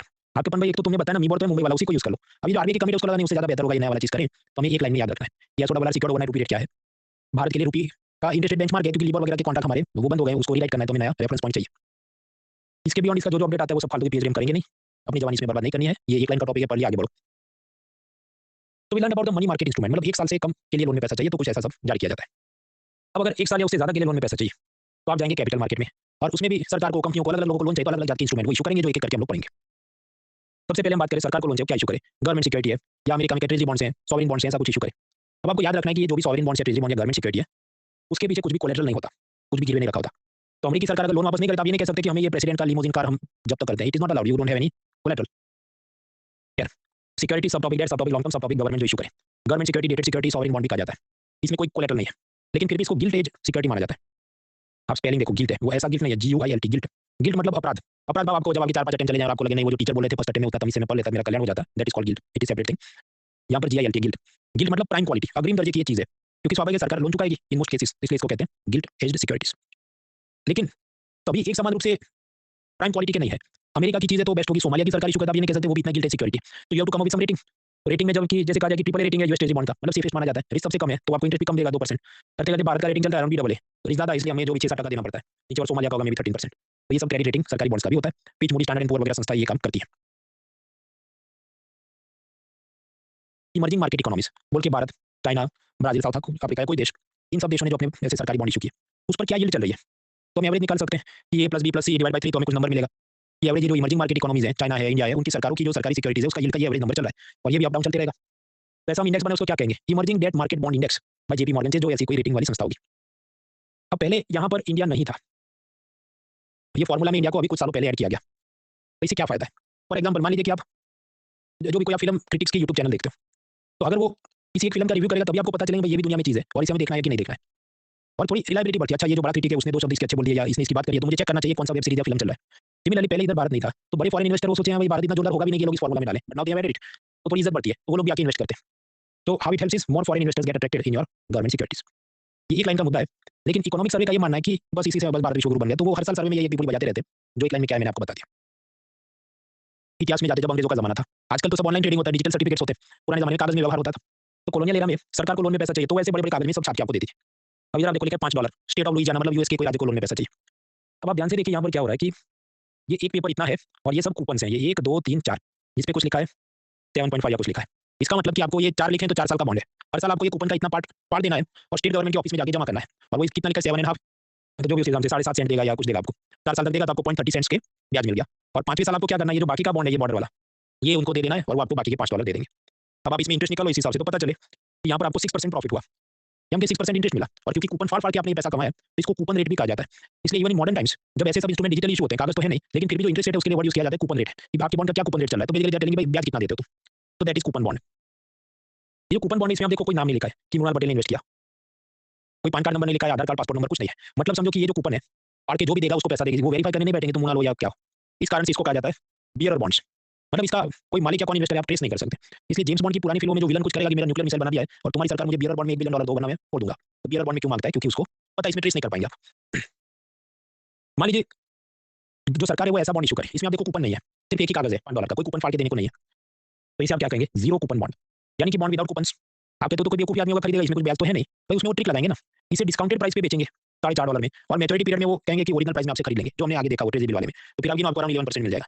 तो जो जीरो कूपन बॉन्ड है जरूरी नहीं है कि उसमें आपको प्रॉफिट नहीं है, उसमें भी प्रॉफिट हो सकता है। इसका भी कुछ यूपीएससी ने पूछा था, मैंने आपको बताया। तो हमने गवर्नमेंट सिक्योरिटी कूपन बॉन्ड्स के बारे में बात की। 1 साल से उसे ज्यादा टाइम के लिए चाहिए, तो प्राइवेट पार्टियों को मतलब कंपनियों को, बैंक को, एनबीएफसी को कुछ माल इशू करना है, उसे क्या कहते हैं, बॉन्ड या डिबेंचर। ये जो बॉन्ड है वो ब्रिटिश टर्म है, सरकारी कंपनी इशू करे उसको बॉन्ड बोलते हैं, इसमें कोलेटरल देते हैं नहीं देते हैं, ऐसा कुछ है। उसके मुकाबले डिबेंचर वो अमेरिकन इंग्लिश वाला वर्ड है, ये सरकारी नहीं प्राइवेट कंपनियां इशू करती है, इसमें कोलेटरल देते नहीं देते। तो जावा इसमें क्या से मेरे कुछ नहीं पता, हम इधर बीकॉम का कोर्स करने नहीं आए। सफिशिएंट बॉन्ड डिबेंचर जो भी चीज़ है ये कंपनी वालों को लोन में पैसा चाहिए वो इशू करते हैं, दैट्स इट। अब इसमें भी स्वाभाविक रेटिंग होगा, triple A rating, C rating, D rating. तो किंगफिशर इशू करे उसको क्या जंक बॉन्ड, उसको डी रेटिंग मिलेगा, मतलब काफी रिस्की है, लोन वापस नहीं होने का चांस है। तो कोई भी आदमी रिस्की चीज खरीदेगा तो ज्यादा रिटर्न एक्सपेक्ट करेगा, तो कहीं नहीं हमको तो 14% इंटरेस्ट मिले तो आपका बॉन्ड लेंगे, तो that is junk bond. Normally ये जो बॉन्ड्स होते हैं इसमें आपको प्रिंसिपल और इंटरेस्ट वापस होता है, लेकिन ये जो बॉन्ड है तो बॉन्ड का शेयर में कन्वर्ट नहीं होता है, वो बॉन्ड ही रहता है, इसलिए इनको नॉन कन्वर्टिबल डिबेंचर्स भी कहते हैं, नॉन कन्वर्टिबल डिबेंचर्स भी कहते हैं। इन्वेस्टर बोला मेरा प्रिंसिपल और इंटरेस्ट वापस करो अभी कि अभी। जो भी इश्यूर है वो कहता है कि भाई ये इरिडीमेबल बॉन्ड है, तो प्रिंसिपल तो वापस नहीं होगा, सिर्फ इंटरेस्ट वापस होगा।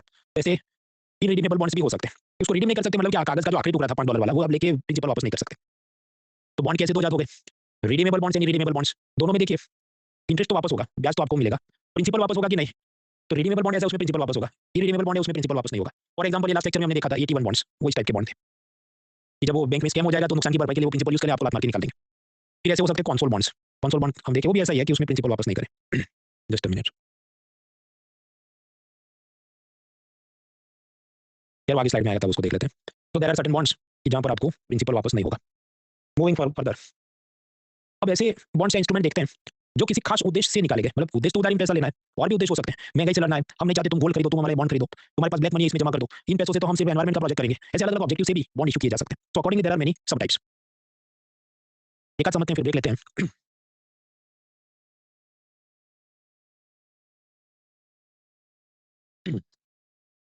लॉन्ग टर्म सब टॉपिक सरकार को लोन चाहिए, सब टॉपिक इन्फ्लेशन इंडेक्स बॉन्ड्स, महंगाई के हिसाब से आपको ब्याज मिलेगा। फॉर एग्जांपल 1 जनवरी है, आपके पास ₹100 ऑनियन चल रहे हैं ₹20 के भाव पे, आप कितना खरीद सकते हैं, 100 डिवाइड बाय 20, तो क्या 5 किलोग्राम ऑनियन में खरीद सकता हूँ। पर मुझे सपना आ जाए कि नहीं पैसा तो बचत करना चाहिए, तो मैं बैंक में रख दूँ और बैंक वाला क्या हम आपको 4% इंटरेस्ट देते हैं। तो समझो 31 दिसंबर को मेरे पास अब 100 रुपये प्रिंसिपल प्लस 4 रुपये इंटरेस्ट 104 रुपये आ गए। लेकिन उसी दौरान ऑनियन का भाव बढ़ के 1 साल में हो गया हो 22 रुपीज़ पर किलोग्राम। तो अब मैं कितने ऑनियन खरीद सकता हूँ? आपका 104 रुपये है, 22 रुपये का भाव चल रहा है, you can buy some 4.5 kilo तुम खरीद सकते हो 4 एंड हाफ। तो आप समझो पैसे तो बढ़ गए मेरे 100 टू 104, पर purchasing power in terms of quantity of onions पहले मैं 5 खरीद सकता हूँ, now I can purchase only 4.5 मतलब 4.5 किलो मैं खरीद सकता हूँ, 500 ग्राम का लॉस हो गया मेरा। तो इसे आप कैसे मैथमेटिकली एक्सप्रेस करेंगे? नॉमिनल इंटरेस्ट मतलब बैंक अपने पैम्फलेट ब्रोशर एडवर्टाइजमेंट में आपको लिख के दे सपोज 6% माइनस इन्फ्लेशन 1 साल में कितना चला है सपोज 7%। तो आपका जो समझो बैंक में आपने फिक्स डिपॉजिट किया, वो आपका ये जो भी भैंसा है 6 किलोमीटर पर आवर की स्पीड पे भाग रहा है, लेकिन उसके पीछे पड़ा है ये लायन जो 7 किलोमीटर पर आवर की स्पीड से भाग रहा है, तो ये आगे खा जाएगा। तो फॉर्मूला क्या? Nominal interest minus inflation equal real interest rate. हाँ, तो नॉमिनल इंटरेस्ट आपका क्या 6 मिला है, महंगा ये 7, तो 6 माइनस 7 क्या -1 जवाब आ रहा है। तो -1 इज रियल इंटरेस्ट रेट। वास्तविक ब्याज दर आप देखो नेगेटिव है, इसका मतलब कि तुम पैसा सेव कर लो, तुम्हारा परचेजिंग पावर खरीद शक्ति तुम्हारी कम हो जाएगी, पहले से कम ऑनियन या कोई भी चीज तुम खरीद पाओगे। तो लोग क्या करेंगे? लोग कैलकुलेशन मारेंगे कि देखो बैंक में पैसा बचत किया 6% मिला है, महंगाई चली है 7%, तो मैं अगर गोल्ड खरीदता हूँ, गोल्ड में ऐसा है कि साल में 9% ग्रो कर रहा है, तो अगर मैं गोल्ड में इन्वेस्ट करूँ तो मेरा फायदा है क्योंकि मेरा परचेजिंग पावर बढ़ जाएगा, क्योंकि गोल्ड की प्राइस बढ़ने की स्पीड महंगाई की स्पीड से थोड़ी तेज है। या ऐसा जो भी उनको लगे रियल एस्टेट में पैसा डालना है, बिटकॉइन खरीदना है, कुछ और करना है। अब क्या तो करे पब्लिक, इसमें क्या गलत है? देखिए अगर पब्लिक ज्यादा गोल्ड खरीदेगी, गोल्ड का क्रेज बढ़े, वो अच्छी बात नहीं, क्योंकि आप जानते हैं भारत में इतने गोल्ड माइंस हैं नहीं, हमें बाहर अफ्रीका से कहीं से मंगाना पड़ेगा। तो जब भी आप ज्यादा इंपोर्ट करेंगे तो डॉलर स्ट्रांग हो जाएगा, रुपया वीक हो जाएगा। वो ऐसा है कि पहले मान लो $1 75 में मिलता हो, अब हो जाए 85, उसके बहुत सारे कारण होते हैं, उसमें ये भी होता है आप जितना बाहर से माल इंपोर्ट करते हो तो डॉलर स्ट्रांग हो जाएगा। वो कैसे थर्ड पिलर में समझेंगे, इसके कारण और तकलीफ आएगी। डॉलर महंगा हो गया तो फिर उस हिसाब से आप जब ऑयल इंपोर्ट करेंगे वो महंगा, रशिया यूक्रेन कहीं से फर्टिलाइजर इंपोर्ट करें वो महंगा, और उसके चलते बाकी चीजें महंगी हो जाएंगी, और बाकी चीजें महंगी होगी तो आदमी और सोचे भाई अब तो बैंक में बिल्कुल मजा नहीं है, real interest is even more negative, let me buy even more gold. ये तो मतलब नीचे नीचे आपको और गड्ढे में खाई में चला जाएगा। तो देन व्हाट टू डू? कुछ और नया इंस्ट्रूमेंट ऑफर करना चाहिए जिसमें आपको सेफ्टी मिले। कंज्यूमर प्राइस इंडेक्स क्या मैंने आपको पहले भी सिखाया था पिलर 1 और 2 में, कि हम लोग एक बास्केट में कुछ सामान रखते हैं, दूध दही छाछ जो भी। 2012 में ये बास्केट 100 रुपये मिलता था, 2018 दिसंबर में 137 हो गया, 2019 दिसंबर में 140 हो गया, तो एक साल के अंदर कितना बढ़ा है? जो भी 2% बढ़ा है। तो इसे हम कहते हैं consumer price index CPI. Basically ऐसा कहना चाहता है कि एवरेज सभी चीजों का भाव with in year it has grown by 2%। 100 रुपये की चीज अब 102 की हो गई। ऑफ कोर्स इसको आराम से पढ़ेंगे पिलर 4 में।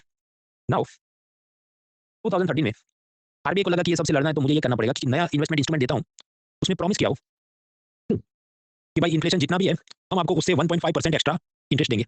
इस कारण से आप हमेशा पॉजिटिव रियल इंटरेस्ट रेट कमाओगे, क्योंकि समझो बैंक में हम पैसा इन्वेस्ट करते तो लॉस हो रहा था, क्योंकि बैंक वाला 6% ऑफर कर रहा था, महंगाई 7%, तो आपको -1 आपका रियल इंटरेस्ट रेट था। तो आरबीआई ने एक नया इंस्ट्रूमेंट जारी किया जिसको बोलते हैं इन्फ्लेशन इंडेक्स बॉन्ड्स। वैसा कि जो भी इन्फ्लेशन है suppose 7% CPI consumer price index, RBI कहेगा उससे 1.5 एक्स्ट्रा यानी 8.5% में आपको इंटरेस्ट ऑफर करूंगा, तो अपने आप प्रोटेक्ट हो गए। Because now if nominal interest is 8.5 और इन्फ्लेशन है 7, तो माइनस में नहीं प्लस में जा पाएगा, प्लस 1.5, तो आपकी मौज हो गई, पहले से ज्यादा क्वांटिटी में आप ऑनियन और बाकी सामान खरीद पाओगे। तो ये हो गया इन्फ्लेशन इंडेक्स बॉन्ड्स, जिसमें इन्फ्लेशन के मुकाबले ज्यादा इंटरेस्ट देंगे, ऐसी फॉर्मुला बना के बॉन्ड्स इशू किए गए। और आरबीआई ने इशू किया, अल्टीमेटली आपने जो पैसा दिया वो भारत सरकार को लोन में गया है, हालांकि उनको लोन की जरूरत इतनी ज्यादा नहीं थी, लेकिन उन्होंने ये पूरा गेम क्यों खिलवाया? ताकि आप गोल्ड नहीं खरीदो और पैसा ये सब चीजों में लगाओ। आपके हैंडआउट में भी इसका सब ग्राफिक्स बना के मैंने दिया है, जस्ट टू रिकैप।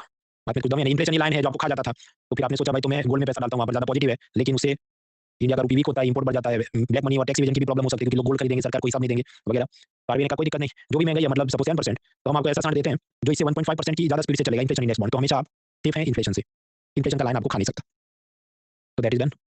अब ऐसे जो बॉन्ड्स हैं जो आपको इन्फ्लेशन से बचाएं, एक जमाने में आरबीआई ने इशू किए कैपिटल इंडेक्स बॉन्ड्स, और उसमें वो इन्फ्लेशन मतलब फॉर्मूला में यूज किया था कि इन्फ्लेशन नापने के अलग अलग इंडिकेटर होते हैं, जैसे होलसेल प्राइस इंडेक्स है, तो उसके साथ लिंक किया था, उसको बोला कैपिटल इंडेक्स बॉन्ड्स। फिर मैंने अभी आपको जो सिखाया इन्फ्लेशन इंडेक्स बॉन्ड, तो उसमें डब्ल्यूपीआई को लिंक किया, फिर बाद में उन्होंने एक नया इंस्ट्रूमेंट जारी किया, उसका सिर्फ नाम बदला था, IINSC, वो कुछ फुल फॉर्म में याद नहीं रखना, और उसमें सीपीआई से लिंक किया था।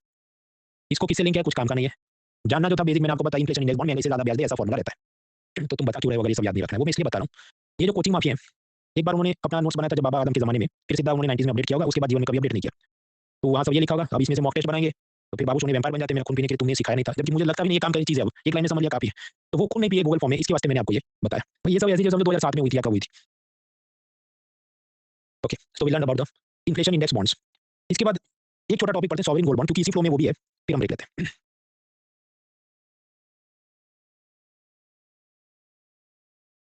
सॉवरेन गोल्ड बॉन्ड भी ऐसा है कि आरबीआई सरकार नहीं चाहती आप फिजिकल गोल्ड खरीदो, तो इन्होंने नई चीज़ लेके आए वो, तो ऐसा है कि 2015 में ये कागज पे छाप के लिए सॉवरेन गोल्ड बॉन्ड 10 ग्राम, इसका भाव क्या होगा? इसका भाव कागज पे नहीं लिखेंगे कि मार्केट में गोल्ड का क्या भाव चला है, 10 ग्राम का उतना ही भाव है, तो ओके 26,000 है, तो बस मैंने 26,000 रुपीज़ आरबीआई को देने, और वो मुझे ऐसा कागज का टुकड़ा दे। आपको तो डिजिटली जारी होगा, तो विजुअलाइज करने के लिए मैंने गोल्ड पेपर दिखा। तो ये तो सिर्फ एक पेपर है, रियल गोल्ड तो है नहीं, लेकिन इसका प्राइस गोल्ड के ग्राम में एक्सप्रेस किया कि ये कागज कोई तुम 10 ग्राम सोना मान लो, 8 साल तक अपने पास रखो और मौज करो, हर साल हम तुम्हें एनुअल इंटरेस्ट देंगे कि जो भी 2.5% या 2.75 कुछ आपको ब्याज भी मिलता रहेगा।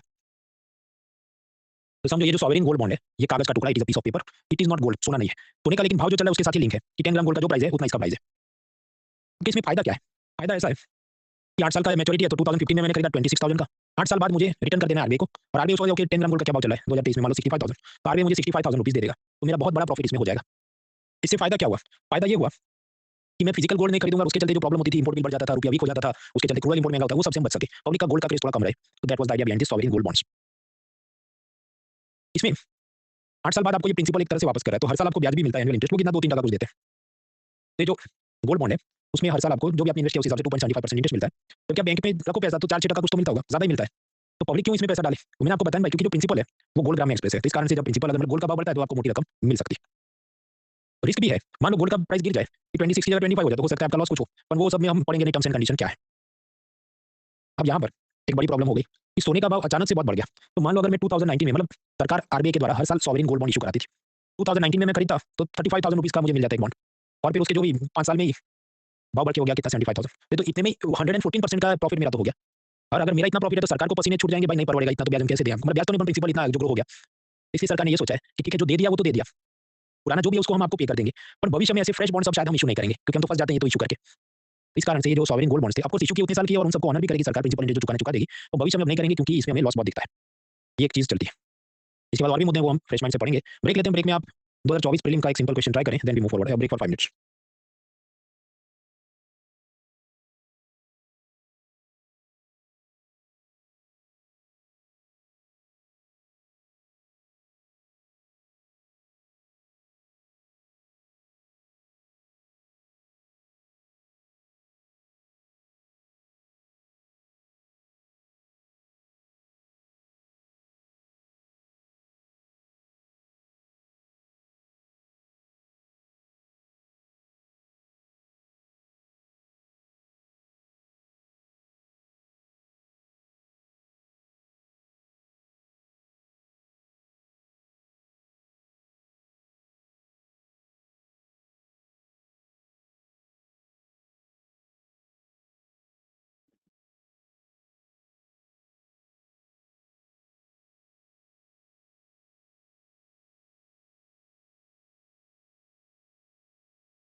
Three more minutes.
Alright friends, आपको क्या लगता है इस प्रश्न में?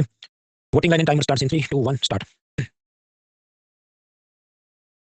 ऋषिकेश, रोमानी, चिराग, निखिल, कृति, ग्रेस, महिमा, मधु, विशाल, शुभम, दुष्यंत, रुद्र, पटेल, प्रिंस, सेमी, शुभम, हर्ष, प्रिया, साक्षी, अंकिता, अभिषेक, आर्यन, प्रीति, अर्पिता, राजेश्वर, अमीशा, सौरभ, शुभम, मधुकर, मेघा, ऋषि, हेमंत, प्रीति, सचिन, नंद, ईशा, शेलवी, ये सब फिर CR7, अल्फ्रेड, शान, अभिषेक, छवि, CF, सरस्वती, फरहान, समृद्धि, अमन, करेक्ट आंसर।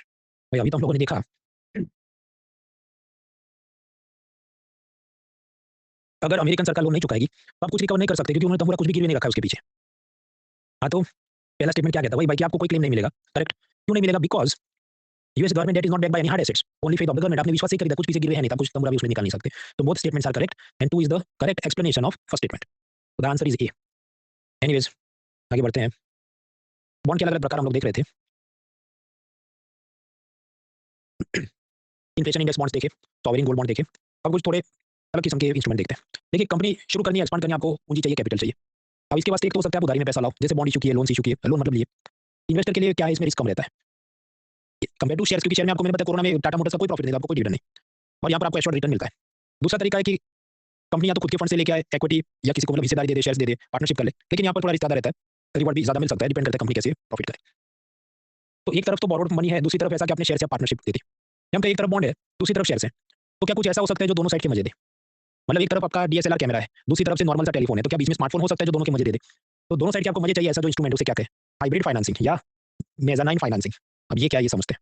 तो बेसिकली ऐसी चीज होती है कि बॉन्ड होता है जिसको आप शेयर में कन्वर्ट कर सकते हैं, हाइब्रिड इंस्ट्रूमेंट। फॉर एग्जांपल ये शार्क टैंक वगैरह में कोई नया स्टार्टअप वाला, तो ये शार्क्स उसको कहेंगे देखो अभी तो हम तुम्हें बॉन्ड में पैसा देते हैं जिसमें तुम हमें 7% इंटरेस्ट देना, लेकिन हम ये बॉन्ड स्पेशल टाइप का, हाइब्रिड टाइप का चाहते हैं कि भविष्य में हमारी इच्छा हो जाए तो हम इसे इक्विटी यानी कि शेयर में भी कन्वर्ट कर सके, ऐसा हमें ऑप्शन मिलना चाहिए। ये जो शार्क टैंक इन्वेस्टर है वो क्या मांग रहा है, ऑप्शनली फुल्ली कन्वर्टेबल डिबेंचर यानी ओएफसीडी। वैसा कि पहले तो बॉन्ड वाला मजा मिले, लेकिन फिर इनको लगे कि देखो ये तो गूगल या एप्पल जैसी कंपनी बन रही है, तो फिर हमें बॉन्ड नहीं, हमको शेयर वाला कन्वर्ट करके दो, क्योंकि शेयर में क्या डिविडेंड ज्यादा आता है, ऐसी उनकी सोच। तो ये ऑप्शनल है, मतलब इन्वेस्टर की मर्जी है करना है नहीं करना है। फुल्ली कन्वर्टेबल है, मतलब बॉन्ड का शेयर बना देंगे, और डिबेंचर मतलब वो क्या है, बॉन्ड के लिए डिबेंचर शब्द यूज करते हैं। सहारा नाम की कंपनी थी, उसका मालिक था सुब्रतो रॉय, उसने ऐसे ओएफसीडी इंस्ट्रूमेंट जारी किए, लेकिन उसने सेबी की परमिशन नहीं ली थी, इसलिए उसको बाद में जेल हुई और बड़ा कांड हुआ था। तो सहारा ग्रुप ने ऐसे optionally fully convertible debenture issue किए थे, और ऐसे लोगों को बेचे जिनको बेचारा को पता ही नहीं कि ये चीज़ क्या है, वो सब गोली पिला के बेच दिया। तो इन लोगों ने सहारा के अलग-अलग कोऑपरेटिव सोसाइटीज में इन्वेस्ट किया। कोऑपरेटिव सोसाइटी मतलब अमूल जैसा बनाया होगा कुछ, उसमें इनका पैसा लगाया जो असल में ओएफसीडी था। तो सेबी ने फिर कर लिया कि हमारी परमिशन नहीं ली थी तुमने, तो जितना पैसा है ये सारा हमको दे दो। तो सहारा ने जो भी पैसा जनता का लिया था एक फंड में रखा गया 30,000 करोड़, जिसे कहा सेबी सहारा रिफंड अकाउंट। फिर मामला गया कोर्ट में, तब तक एक मिनिस्ट्री ऑफ कोऑपरेशन बन गई, मतलब अमूल जैसे जो भी चीज़ें उसको कंट्रोल करने के लिए सहकार का मंत्रालय मिनिस्ट्री ऑफ कोऑपरेशन बनाया गया, जिसके बारे में हम लोग पिलर 4 में देखेंगे। अब कोर्ट का कुछ ऐसा ऑर्डर आया कि सेबी का जो 23,000 करोड़ का फंड है, इसमें से मिनिस्ट्री ऑफ कोऑपरेशन को कुछ पैसा दो, जो भी 5,000 करोड़, और उसमें से ये जो बोले इन्वेस्टर हैं इन सबको 10-10 हज़ार रुपए कॉम्पेंसेशन दिया जाएगा। इसलिए ये चीज़ चर्चा में रहती है, तो मामला क्या है मैंने आपको बता दिया। अपना ओरिजिनल टॉपिक था हाइब्रिड फाइनेंसिंग, कि बॉन्ड इश्यू करो और फिर उसको चाहे तो शेयर में कन्वर्ट करे। उसके भी ऊपर एक और लेयर जाए कि देखिए बॉन्ड का शेयर में कन्वर्ट किया, पर क्या डॉलर का है बॉन्ड उसको रुपये का शेयर बना सकते हैं? जब ऐसा भी हो सकता है, तो फॉरेन करेंसी कन्वर्टिबल बॉन्ड, उसके टर्म्स कंडीशन हम पढ़ेंगे नहीं, वैसे एक बार टाटा ने इशू किया कि वो इशू किया बॉन्ड जो भी अमेरिकन को, उन अमेरिकन को चाहिए तो वो शेयर में कन्वर्ट कर सकते हैं, और बॉन्ड जो था वो तो डॉलर वाला था, शेयर तो भारत में रुपये वाला होगा, तो वो प्रोपोर्शनली इतने एक्सचेंज रेट पे कन्वर्ट करेंगे, ऐसा सब खेल था। एक्जेक्टली क्या टर्म्स कंडीशन थे विल नॉट वेस्ट टाइम, हम एक दो लाइन में समझना था, समझ लिया। फिर बॉन्ड का शेयर में कन्वर्ट होगा, डॉलर का रुपये करेंसी वाला शेयर बन जाएगा। हाइब्रिड इंस्ट्रूमेंट में कुछ हो सकते हैं coco bonds, contingent convertible bonds. वैसा कि नॉर्मली उसमें लिखा होगा कि आपको ये परसेंटेज इंटरेस्ट मिलेगा और प्रिंसिपल वापस करेंगे, लेकिन अगर सिचुएशन भी हो जाए तो इसे हम शेयर्स में कन्वर्ट कर देंगे। मान लो कुछ ऐसा हो कि ट्विटर जो ओरिजिनल किसी और के पास थी उसका ऐसा बॉन्ड हो, लेकिन इलॉन मस्क इसको टेक ओवर करेगा तो तुम्हारा बॉन्ड का शेयर करा देंगे, ऐसा कुछ लिखा हो, सिचुएशन ए बी में। और तीसरा 81 बॉन्ड याद करो कि कंपनी का लॉस हुआ तो तुमको लात मार के भगा देंगे, राइट ऑफ कर देंगे, यस बैंक ने जो किया। ऐसा 3-4 टर्म्स कंडीशन की खिचड़ी बना के जो इशू किया हो उसे क्या कहेंगे, contingent convertible bond, coco bond. वो एक्जेक्टली क्या will not waste time sufficient, उसमें बहुत सारे टर्म्स कंडीशन, ये हुआ तो ऐसा नहीं, वो हुआ तो ऐसा नहीं, ऐसा सब रहता है। तो that is coco bond, it is an also an example of hybrid instruments, क्योंकि इसमें शेयर्स और बॉन्ड्स दोनों का मजा देते हैं। तो लॉन्ग टर्म वाले इंस्ट्रूमेंट समझ लेते हैं, इन्फ्लेशन इंडेक्स बॉन्ड समझा, सॉवरेन गोल्ड बॉन्ड समझा, और भी हाइब्रिड फाइनेंसिंग के इंस्ट्रूमेंट देखे। अब अलग-अलग देश जो इशू करे, कोई और देश की करेंसी में इशू करे, ऐसे बॉन्ड समझते हैं। मान लीजिए पाकिस्तान को चीन से उधारी में पैसा चाहिए, मतलब हम कहीं पाकिस्तानी बोरो कर रहे हैं, मतलब नॉन चाइनीज है, और वो चाइना के मार्केट में बॉन्ड इशू करे, और चाइना के लोग उसको चाइनीज करेंसी में पैसा दे, मतलब युआन या रेनमिन वीक करेंसी में पैसा दे, ऐसे बॉन्ड को क्या कहेंगे, पांडा बॉन्ड है। कि 10 सेकंड बाद दिमाग में उतारो।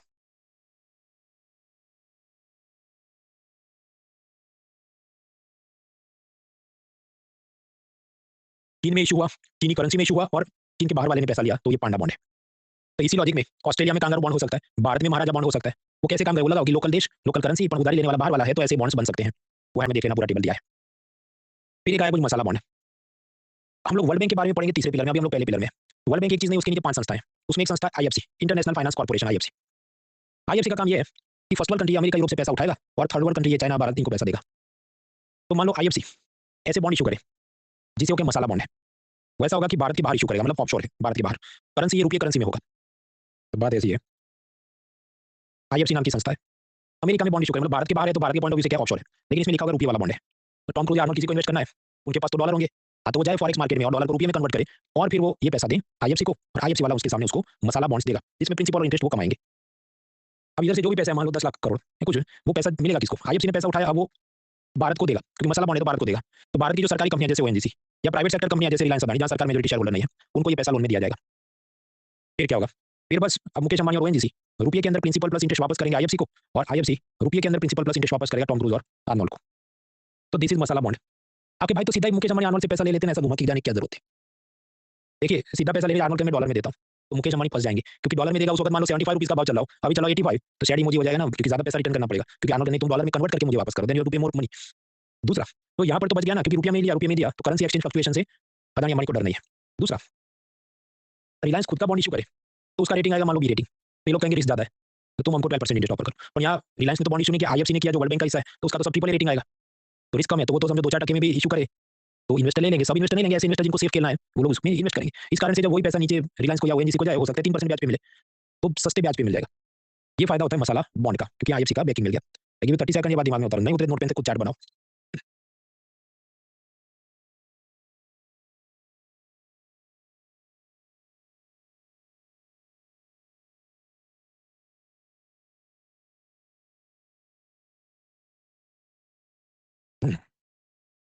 तो मसाला बॉन्ड की फिलॉसफी क्या है? भारत के बाहर इशू होते हैं, रूपी करेंसी में इशू होते हैं।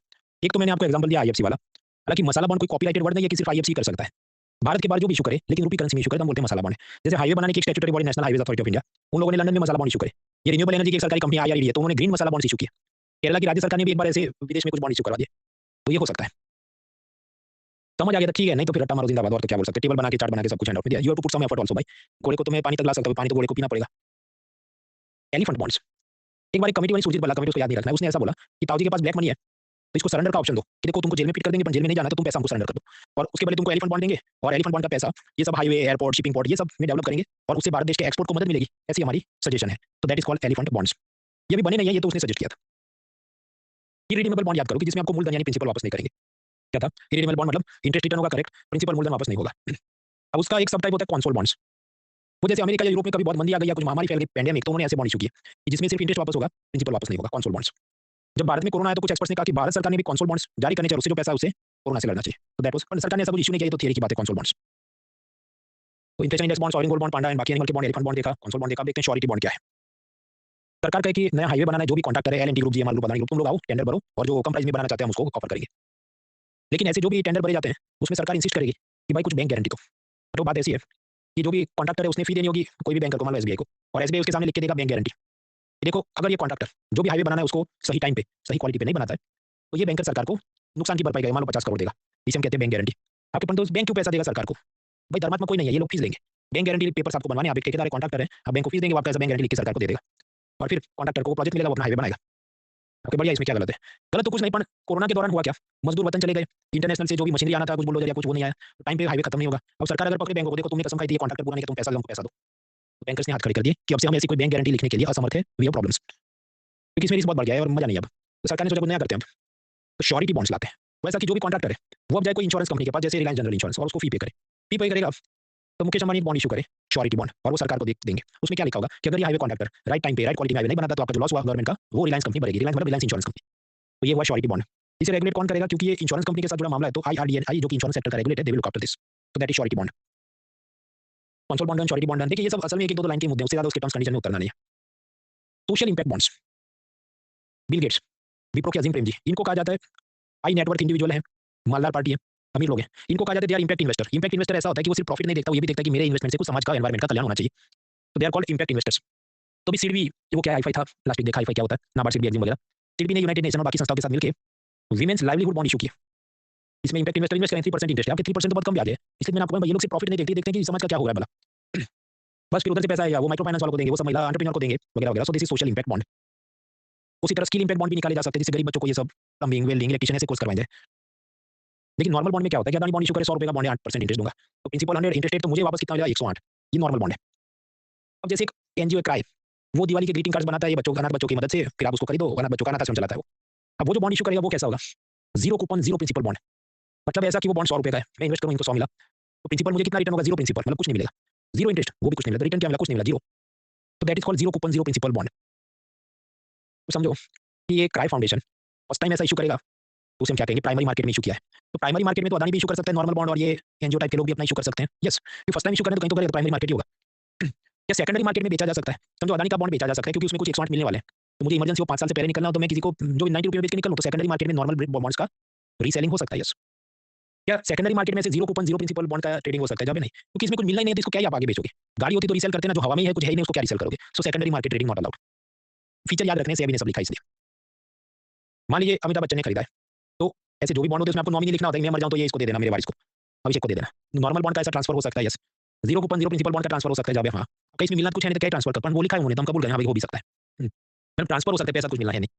अब यक्ष प्रश्न ये है, $1 मिलियन क्वेश्चन इज कि भाई जब कुछ मिलना नहीं है, जीरो प्रिंसिपल, जीरो इंटरेस्ट, तो कोई इसको क्यों खरीदेगा? और तुमको अनाथ बच्चों की इतनी पड़ा तो सीधा डोनेट ही कर दो पैसा, बॉन्ड क्यों खरीदना है?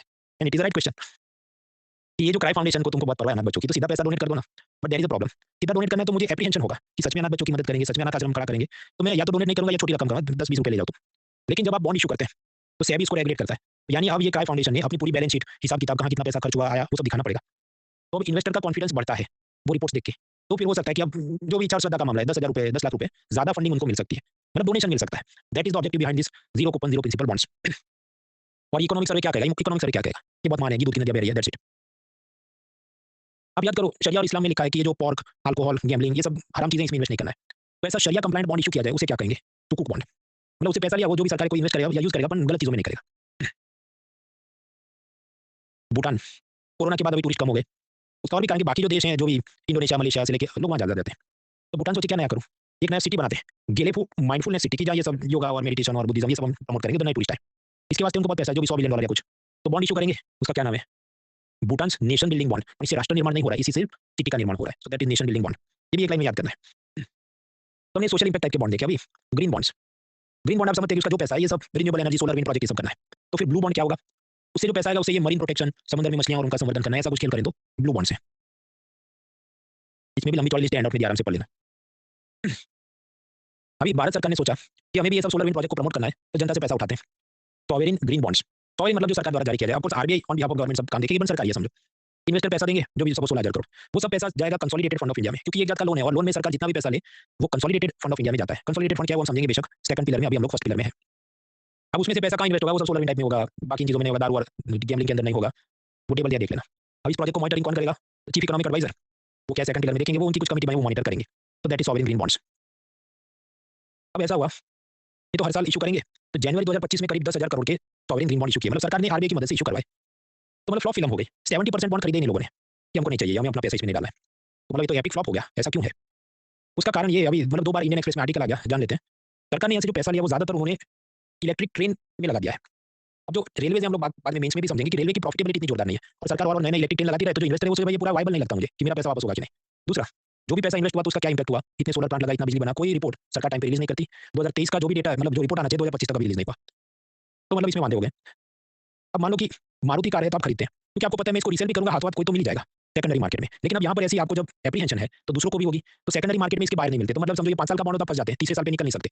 तो liquidity liquidity in the secondary market is less, इतना हाथ हाथ नहीं बिकता जितने बाकी बॉन्ड रीसेल हो जाते हैं। क्रेडिट रेटिंग भी इसका अच्छा नहीं है, क्योंकि जो भी इंटरनेशनल ऑर्गेनाइजेशन हो उन्होंने इसको मतलब उसके पीछे बैकिंग नहीं दिया, प्रमोशन नहीं किया इसका, आईएफसी, वर्ल्ड बैंक वगैरह ने। इस कारण से एपिक फ्लॉप है। मैंने आपको बताया बिल गेट्स इंपैक्ट इन्वेस्टर कि उसको प्रॉफिट भी कमाना है, पर समाज सेवा, एनवायरमेंट प्रोटेक्शन भी होना चाहिए, तो वो भी ग्रीन बॉन्ड में इन्वेस्ट करता होगा।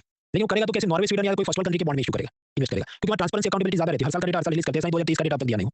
तो ग्रीन बॉन्ड जो थर्ड वर्ल्ड कंट्री के, भारत के, चीन के, किधर के, यूजुअली दे अवॉइड इट, क्योंकि उनको लगता है इसमें करप्शन है, मिसमैनेजमेंट है, ठीक नहीं काम हो रहा है। तो this is a big problem to green finance. अब इसके साथ जुड़ा एक कंसेप्ट हमें समझना है, ग्रीनियम, क्योंकि वो इकोनॉमिक सर्वे में भी आया, न्यूज़पेपर में भी आया।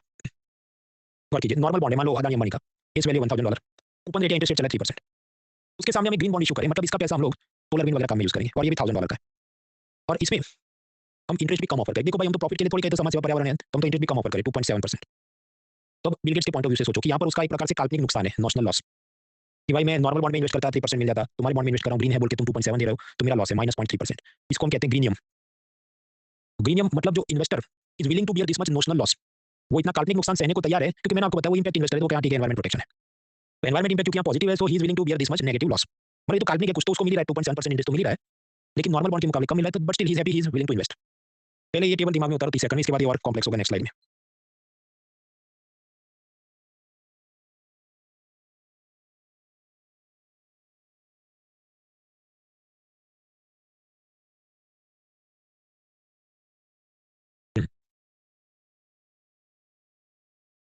मान लो ये बॉन्ड है इंडिया का, ग्रीन बॉन्ड ए।